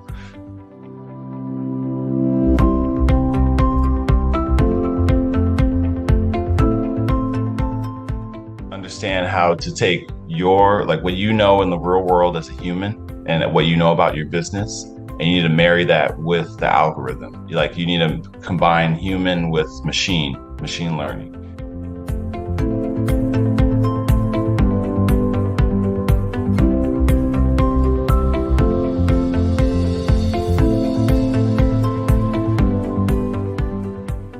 I was always attracted to the psychology, behind digital marketing and why do people do the things they do. But then it's quantifiable, right? So then you can attach revenue to it, right? And it's like, well, if I can understand and get to the mind of different segmentations, then I can start to show them things that will get them to buy the product that I'm trying to show. And to me, that's just fascinating. That is amazing that you can do that.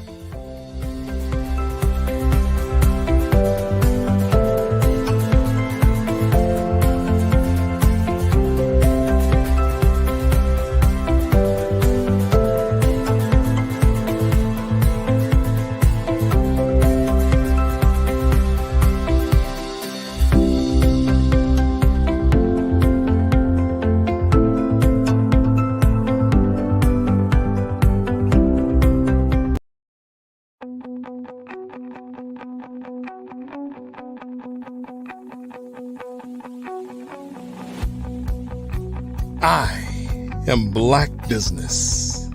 From the moment I wake until the time I sleep. Yes, I am Black Business. I am Black Business.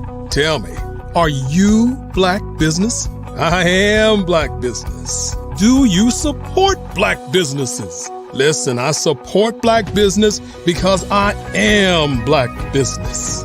Black Business Expo, one of the largest business showcases in the history of Black business in the world. The world!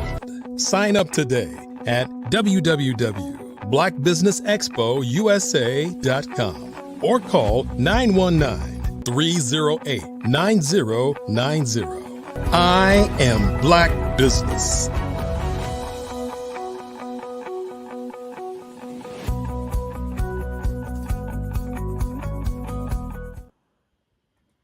Hello, hello, hello. Good day, business owners, entrepreneurs, thought leaders, and corporations. Welcome to the Black Business Network.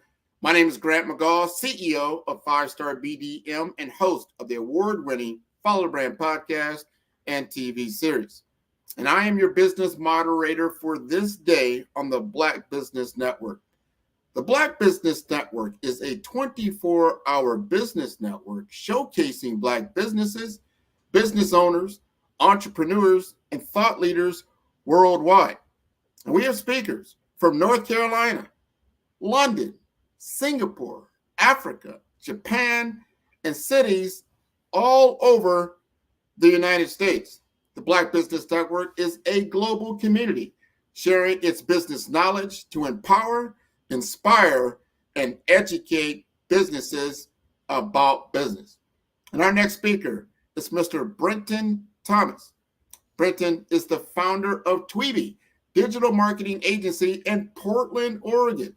With an MBA from St. Mary's College of California, Brenton has over 7 years of experience in digital marketing, specializing in Google Ads, Facebook ads, LinkedIn ads, SEO, and email marketing. His expertise has significantly boosted revenue for a diverse range of business-to-business and business-to-consumer clients, contributing to over $20 million in revenue generation. Brenton is a recognized speaker, having contributed to major digital marketing conferences like Bright on SEO and AdExchanger.io, and featured on several top podcasts. His agency, Tweeby, focuses on delivering substantial ROI through innovative digital strategies with a track record of producing a 200% blended return on ad spend. He is an active participant in the digital community, and he enjoys basketball, theater, and quality time with his friends and family. And he continues to drive digital marketing forward, offering free consultations to help businesses achieve their marketing goals. So I'd like to bring to the stage Mr. Brenton Thomas. How are you? Hey, doing good, Grant. Thanks for having me. That's a great Thanks for being on the show. I know it's a little early out there in Portland, but you look like an early bird. Yeah, definitely. Yep, getting up at 7:30. Yeah, no problem. Well, tell us a little bit more. I mean, that's a big, bold claim or reality that you have, 200% return on ad spend. First, help us understand what that means and give us a little bit of your background. Yeah, so 200% means for every $1 you spend, you get $2 back. So you could spend different amounts of budget. So maybe you spend $1,000 per month. That means you get $2,000 back. So that's basically your return on ad spend, or basically your ROAS. And so in terms of my background, so I spent 8 years, going through digital marketing and really trying to understand how to make the most of these algorithms. And so there's a lot of machine learning that has to take place. It's very technical. It's really a science. There's some art to it as well. You got to design the creative that the target audience will see. But there's a ton of science to it, and really tagging up the website so that your website speaks to these algorithms. So like you need the data inside of your Facebook ads dashboard or the Google ads dashboard or the LinkedIn ads dashboard, et cetera. This is interesting. I mean, and I've heard that people say that a lot when it comes to marketing, that it's not so much the creative as much as it is the metrics or the data behind it. That you first need to do your research and understand the target, and then you put a creative around it to be effective. You're doing that now. You got your start a while back, and I remember we talked because you were on my show not too long ago. I think you said you had got into basketball, and then you kind of let that go. You said, you know what, I want to focus now on something more business related. Tell us a little bit about that story. Yeah, so I was playing basketball. That my whole life journey was to try to make it to the NBA, like a lot of young black males, and I made it pretty far. You know, I made it to Arizona State University. It's a D1, and you could go to the NBA from Arizona State. If you go to some of the lower level schools, you just don't get the visibility for the NBA to even notice you. I played 1 year there. And I think one thing that I realized was the time I was putting into basketball, I wasn't getting anything out of it really. And you weren't being paid back then. Now, you know, these young guys are definitely being paid off their likeness. So you're spending 80 hours a week traveling, lifting weights, watching film, playing in games. And I just felt like it was time to get a job and, you know, make a little money. So and it led me to where I am today. And I'm very grateful. I enjoy what I do. I love digital marketing, and it all worked out. Well, you went into corporate. You're working in corporate, and you like cut your teeth, like, you know, learn the game of marketing, and then now you've gone into doing your own thing. Tell us more about Tweeby. Yeah. So, and I guess I'll tell the story about how it was founded. So I was going through corporate, and I spent 6 years in corporate.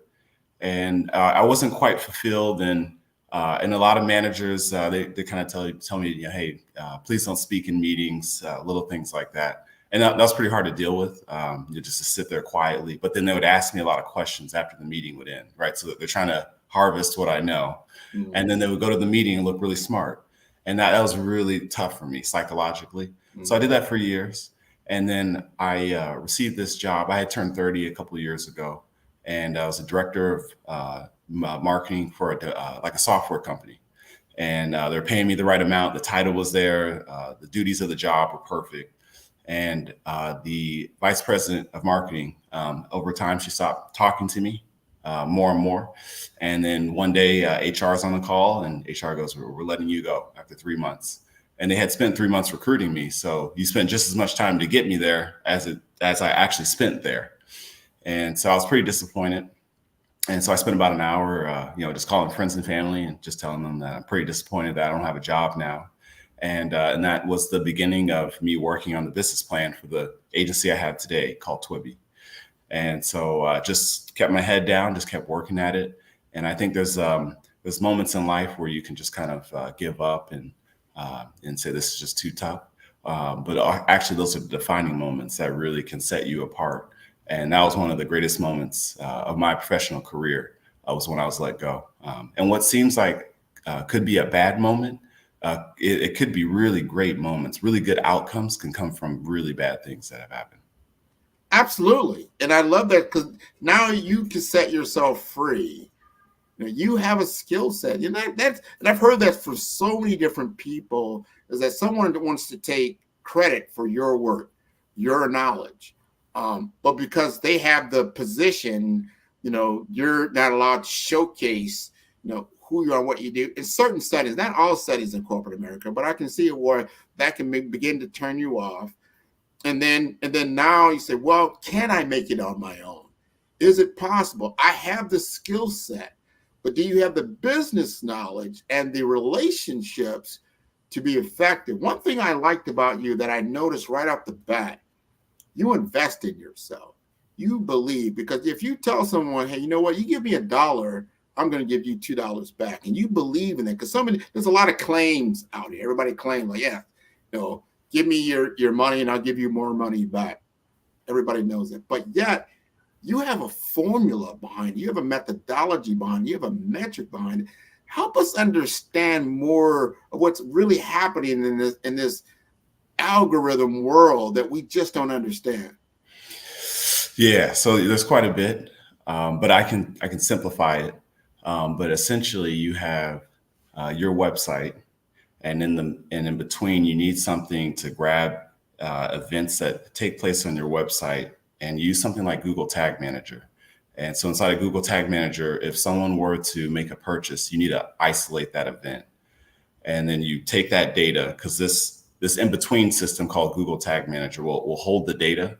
And then you can then send the data wherever you want to send it to. So you can send it to Google Analytics, you can send it to Facebook ads, you can send it to Google ads. All the marketing platforms is where you can send the data to.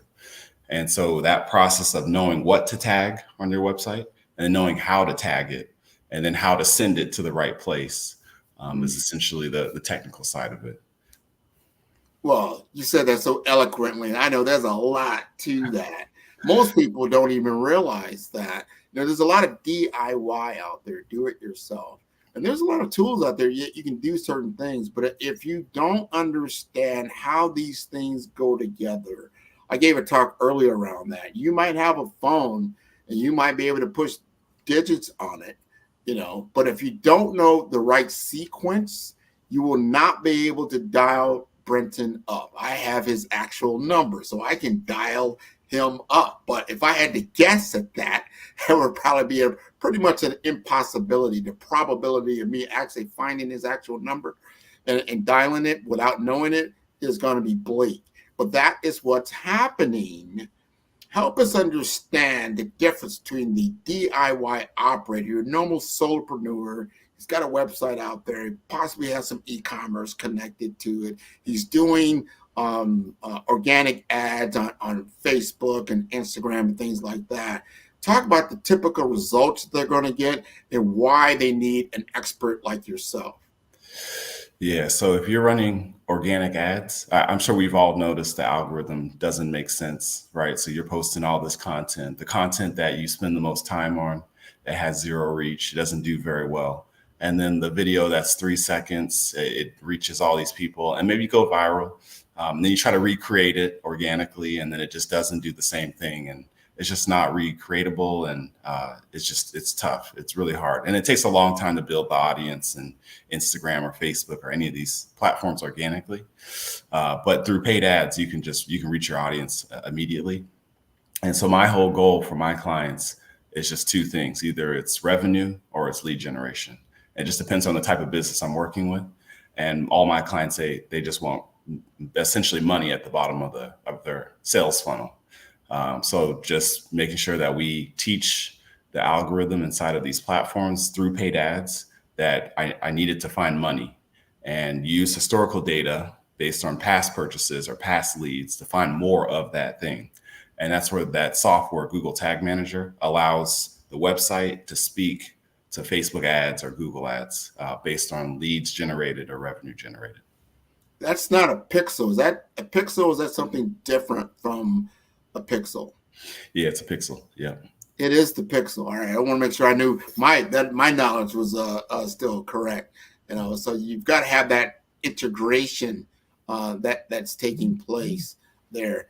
When you're talking to a client, let's say a person like myself, and they've been doing organic ads and they just don't understand the value, and you talk to them. I remember you told me, we had this conversation, you said, to be successful in this digital ad game, it's a pay-to-play platform. You've got to invest a significant amount of money into it to get a significant amount of money out. If you only give it $1, you may get it, $2 out, but it's over time that this occurs because the algorithm has to learn you and learn your audience and then deliver it. And then obviously you want to get the result. Talk to us about those initial consultations that you have, an assessment that you have to get your customer, your client, understanding what's necessary to win. Yeah, that's a big topic. And so whenever I speak to a prospect or a new client and we're just getting started, I tell them we have to spend at least $1,500 per month. And for the $1,500, in order for the algorithm to learn who to target, and in order for me to feed in the data of past historical data off your website, and I feed it right into these dashboards, that event has to happen over and over, right? And then it trains, like, let's say Facebook ads or Google ads. So let's say you want revenue. Let's say you have an e-commerce store. Well, we need purchases to happen over and over, and it teaches the algorithm. But then the question becomes, well, then how do you get that event to happen over and over? Well, you have to spend money, unfortunately. So you have to spend budget in these platforms. And as you spend your budget, purchases will take place, and the algorithm will get smarter and smarter because it's leveraging past purchases to figure out who to show ads to in the future. And it starts to build personas of who it thinks will purchase in the future based on the past.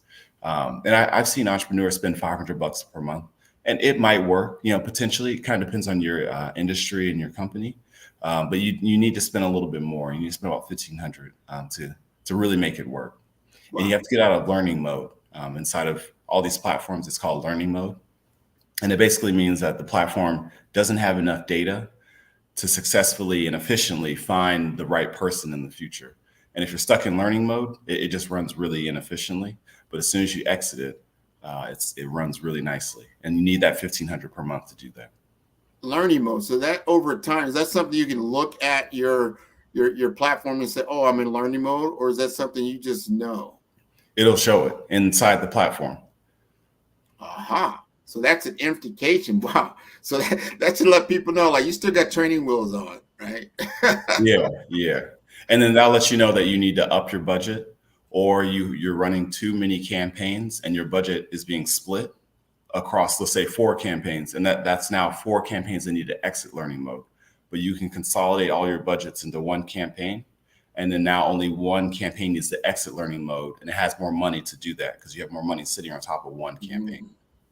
You really got to know your stuff. Tell us some success stories around some, if you can share. I don't know if you're under NDA or things like that, but give us an understanding of success stories. Yeah, I have this spirits brand. It's called, I'll leave the name out. But they're a spirits brand, and they sell whiskey. And so their brand is, it's like a bullet, like the shape of the bottle is like a bullet of a gun, essentially. And so it's a very specific audience that, would like something like that. And so we created an audience inside of Facebook ads that speaks to like hunting and like military folks. And so we're seeing a 400% return on ad spend because the product is so specific. And then we went and found such a specific audience, and the two just align perfectly. So we're spending about $3,000 per month on this brand, and they're getting about $12,000 back. So, well, you got whiskey and bullets, man. I'm like, wow. I get you, though. But you have to understand, like, again, goes back to a lot of people get into content is king, but understanding the data, the metrics, the science, and understanding the technology and how it performs, so critical. And I know I've learned this, like, you know what? I'm spending a lot of time and money on doing certain things. And then am I really getting to where I want to go if I can just take that same resource, utilize it in a different way? And as when we talked about before, like, even though you let's say you pay $1,500 that first month, remember, you're really talking about a $4,500 investment over 3 months, because you're not going to get immediate return that next month, because it's got to learn, it's got to get to the right audience, you've got to understand what that audience is like, and then it's got to be transactional, and then you got to get there. But even before that, and I remember we talked about this, is that on the client side, they've got to have those things in order. That if their marketing is not up to snuff, their messaging is not there, their website is just not at the level it needs to be to get the result that you need to have, you've got to have those tough conversations, right? Mm-hmm. Yeah. If the website doesn't look good, then we might build a landing page that's separate from the website, and we try to isolate the prospect away from the home page and the rest of the pages. But it's all about the conversion rate. So that's the rate at which someone takes a desired action, your conversion rate. And so sometimes I'll run ads. If the website's on the fence, I'll give some feedback. I'll say you need to move a CTA here, this page, let's hide it, et cetera. And then we'll run ads against it. And if the conversion rate doesn't look good, the rate at which people purchase, because I'm always focused on revenue for my clients, if that rate is really low, sometimes we have to pause ads and we'll get a web developer involved and let's go back and make it look right. Because that's the hub. Your website is the hub of all channels, right? Whether you send an email, you run Google ads, someone organically finds you, they got to go to the website. So it has to be a good user experience for the person to land into. Help us understand the difference. These landing pages, there's nuances. Some people call them clickbait or click-through or click funnels. You weren't a big fan of those. Just talk to us a little bit about landing page methodologies. Yeah, so usually for landing pages, and this kind of can be split up into two different types, organic versus paid. And I'll speak to the organic side first. But for the organic side, really it's SEO. And so it's all about keyword insertion, right? So we'll do keyword research. So we'll find a keyword that has search volume, so people are searching for it, and there's low difficulty. So that means that there's an interest of this word online, but no one's written about it really. And at least not in the right detail for Google to rank other pages for that keyword. So it's basically a gap on the internet. So that page, it could be like a blog post, for example. We'll want to take that target keyword and we insert it into the headline. We'll put it into the text of the page. The trailing path of the page will also have the target keyword. And it's a strong signal to Google that we need to rank for this word because we have the word on our page and synonyms of the word. And then on the paid side, you don't have to worry about the keyword insertion. Just get really good product images. We want CTAs high up, or, above the fold. Right when the person lands, there's a place to purchase the item or to sign up, things like that.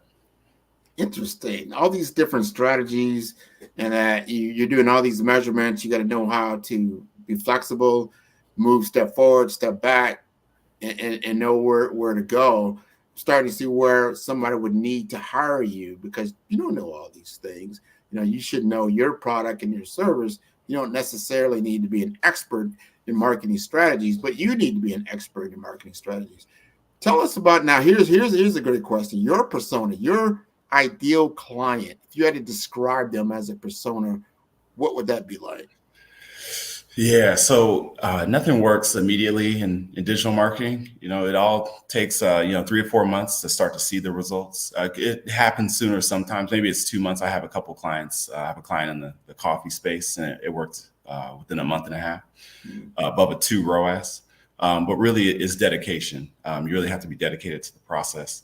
And I believe there's this understanding that it will happen instantly because everything online happens instantly. Gratification happens instantly. Just a lot of things happen instantly. But with paid ads and SEO, it does not happen instantly. I have to test, what works best. So I'm trying different audiences. I'm trying different creative. I'm writing all the copy for these ads. And I don't know what's going to work immediately. I don't have the answer. So we have to switch in different things and test it over time.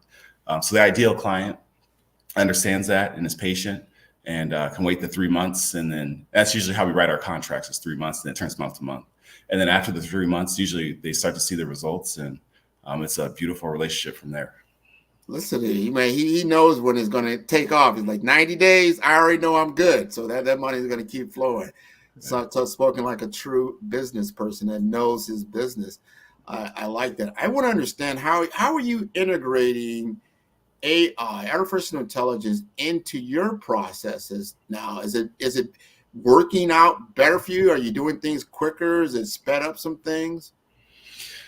I have a love-hate relationship with AI.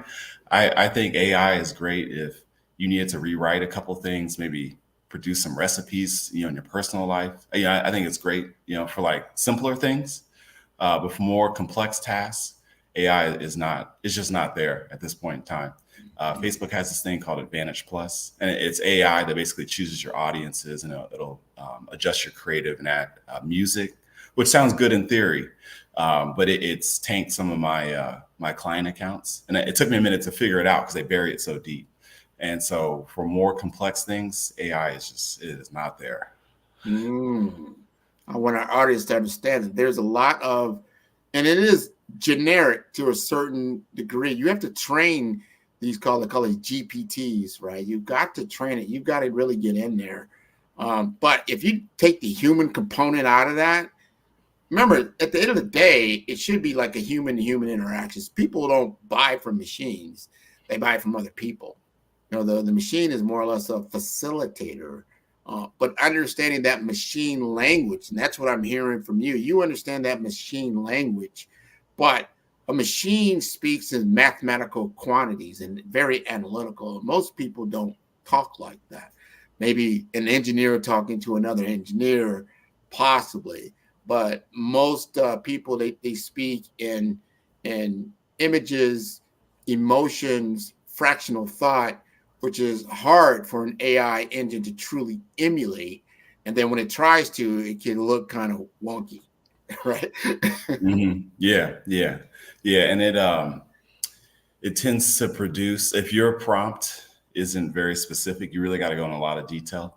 And I actually don't like the responses when I give it a prompt. So if I say, I need you to write about XYZ, and I need you to pretend that you are a part of this company and you need to speak on this topic. When it produces the text out of like ChatGPT, I actually don't like it because it doesn't feel very natural. But if I write it in my own words, so I'll write a full paragraph, it can have grammatical errors, it'll fix that. And then I put it in, and then I get a result I like. So I have to guide it even more than just giving it like guardrails. I have to put the actual text in there, and then the response is better. No, that's how I use it as well. It definitely is a human to AI interaction in which I'm just using it to get a quicker.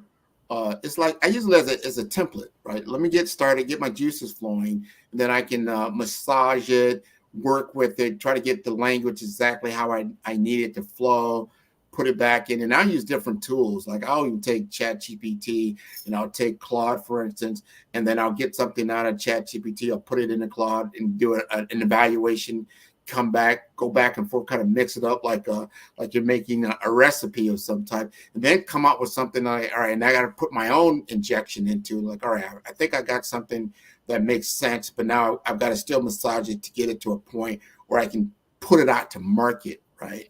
Let's get it out to market and then see how that creative operates. You work on those metrics. You know, I love, like, I'm a LinkedIn guy, right? That's my heart and soul, right? And I love LinkedIn because it gives you metrics. So you can see what your demographics are. You can see who's following you. You can see if the post that you're putting out there is actually reaching. Now, I built my audience over a long period of time. Some people don't have that enough amount of time to do these kinds of things. I was going to ask you, do you also do services on LinkedIn, or is it strictly mostly Google and Facebook? Yeah, we do services on LinkedIn. I tend to steer clients away from LinkedIn because usually they want revenue or leads. It's one or the other. And LinkedIn's not the best for lead generation, but it's good for content marketing. So if you want to produce an ebook and then you want people to fill out the ebook and then they get dropped into your email marketing funnel, it's phenomenal for that. But usually the goal of getting someone into your email funnel is to massage them and then work them into becoming a client. And so Google, you can show them a free consultation and then they'll sign up right there on the same day. And then it leads right to a sales call. So LinkedIn is just a little bit of a longer journey. I think larger companies tend to use, in my experience with the clients I've worked with, there's going to be larger companies that have a longer time horizon and they can afford to show content and then massage the lead over the next 8 months. But smaller businesses, they want clients a little more immediate. They can't just spend, ad spend for 8 months on LinkedIn without producing a single lead that turns into a client. Right. So understanding these different platforms and how they operate, the demographics of these platforms, age groups, you got to understand I'm sure you do that a lot. You understand your client and their objectives. What is your objective? And how do you, now, are you tending to mostly anybody that has an e-commerce site? Is that how you're normally working with, or do you work with people that don't have an e-commerce site? Yeah, usually got an e-commerce site. and then also lead generation. So it could be like professional services, things like that. Those are the two categories I work with. Interesting. I want you to help us understand this as a major challenge. So let's just say, all right, you've given them the understanding of working with you. They know that they're going to have to spend $4,500, let's say, over a 90-day period before they start seeing maybe over the next 90 days getting that 2x return. So they give you $4,500 plus whatever else. And then in 90 days, so it's really a 6-month process. They would see something like around $10,000 coming back to them. Now, is that based on sales volume, not in revenue, meaning, all right, do your widgets cost, $100 a piece? Are they $20? Are they, I don't know how much per transaction they cost, but you start looking at all those different metrics, because it's what is that measurement? It's like cost to acquire or something like that. Yeah, so you're saying like, does that 200% return on your ad spend, does it include like the cost of goods, right, to produce it, right? Yeah. And so it would not. So it's not pure margin that you would make on that 200%. So let's say you spend $1,000 and you get $2,000 back. So it's $1,000 that you made above what you spent. But then you have your COGS and all that would cut into the 1,000, right? But then, so that's one side of it. And then the other side of it is if there's repeat purchases. Let's say you have a great product and the average person will repurchase 3 times, right? The ads will only count the first purchase. And then the second purchase, there's zero marketing cost for that because they now know your brand. The third purchase, and ads don't take credit for that, right? I only take credit for the first purchase. So the power of ads is actually much greater than just the first purchase, right? And if you have an excellent product, maybe they purchase 6 times over 2 years. So you do definitely get your money back. It's more of a process to realize the full gains of paid ads. Interesting.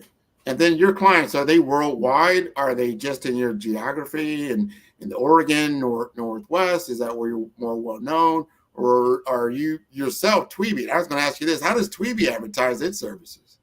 Yeah, we're on Google Ads. So we're definitely in the process of training a Google Ads account. And so when I say train, basically we're adding a lot of negative keywords. So we're starting to like chip away at who's eligible to see the ad based on their search term. So that's one way we advertise ourselves. So we got to, use our own expertise, obviously, to get our own clients. And then the second way is we advertise on a business directory called Clutch. And so they have other digital marketing agencies on there. So we show up a little bit higher. So we pay a monthly fee for that. Yeah. So you are on a worldwide level. I mean, it doesn't matter geography wise who you work with. You'll work with anybody is what it sounds like. Yeah. Most of our clients are in the United States. We occasionally get someone in Europe. And then once you go kind of past Europe, the time difference is a little tough to connect. So we tend not to have anyone past Europe.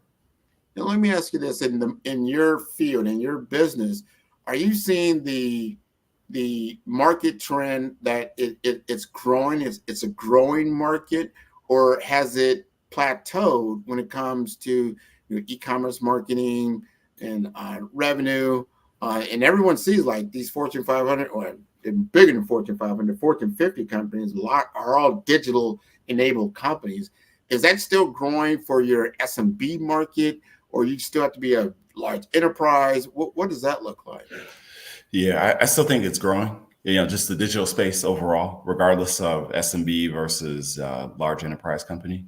I do think it's potentially slowing down. I don't think it's growing quite as large. It's probably like 5% increases year over year, something like that. Because I think we all understand that we need digital, and all the eyeballs are on social media now, and they're going to Google. And traditional marketing is a lot more expensive, like radio and TV ads.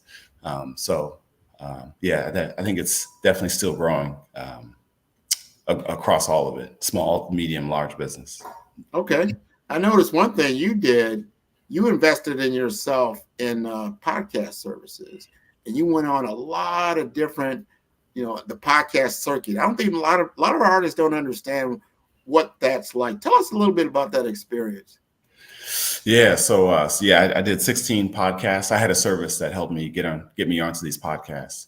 And so a lot of it's related to digital marketing and really just trying to show my expertise in what I do. And I spent a lot of years to get good at what I do, specifically on the science side of it. Not so much the creating of the images. And I think there's amazing people on my team that help me with that. But for me, you almost have to pick one or the other to be amazing at it. And I chose the science of it. And so I really try to put a lot of effort into taking like really complex processes on the technical side and really, make it simplified so that my clients can understand when I educate them. I think that's phenomenal. I don't think a lot of our audience, a lot of our kids, we've got a lot of kids that are tuning in to the Black Business Network, is that it's not all about the creative side of it, being able to create video or create artistic design or even in text. That science side, the metrics and understanding machine language is what I would call it, machine language. If you want to we've got about a minute left, just talk to our students that are looking to get into digital marketing. What advice would you give them? Oh, that's a good question. What I would do is I would start, you got to get educated first, right? So I would go to YouTube. And one thing I used to do, I did this maybe 3 years ago in my career. So I was 5 years into what I do today. But every night before I went to bed, I would spend 30 minutes. I just lay in bed and I would find a YouTube video. I'm not a big fan of reading. It's too slow and I lose my focus. But we all have our best ways of learning. And for me, it's video. And so every night before bed, I'd find a topic related to what I do. So maybe one night it's about how to improve conversion rates, right? And then maybe the next night it's about how to run Facebook ads. And the next night it's how to run Google ads, right? There's unlimited topics and you can go into subtopics of those topics, right? And so every night I did that for a year and that substantially improved my ability to provide my services to my clients. And that's free, right? You don't have to pay any money for YouTube. So that's a great place to start. And then just try to get your foot in the door. So just do an internship. You don't have to try to make $1 million. Just get the experience. That's the toughest part. No one wants to give you a chance. But if you just do an internship, you're working for free for 6 months. That's all you have to do.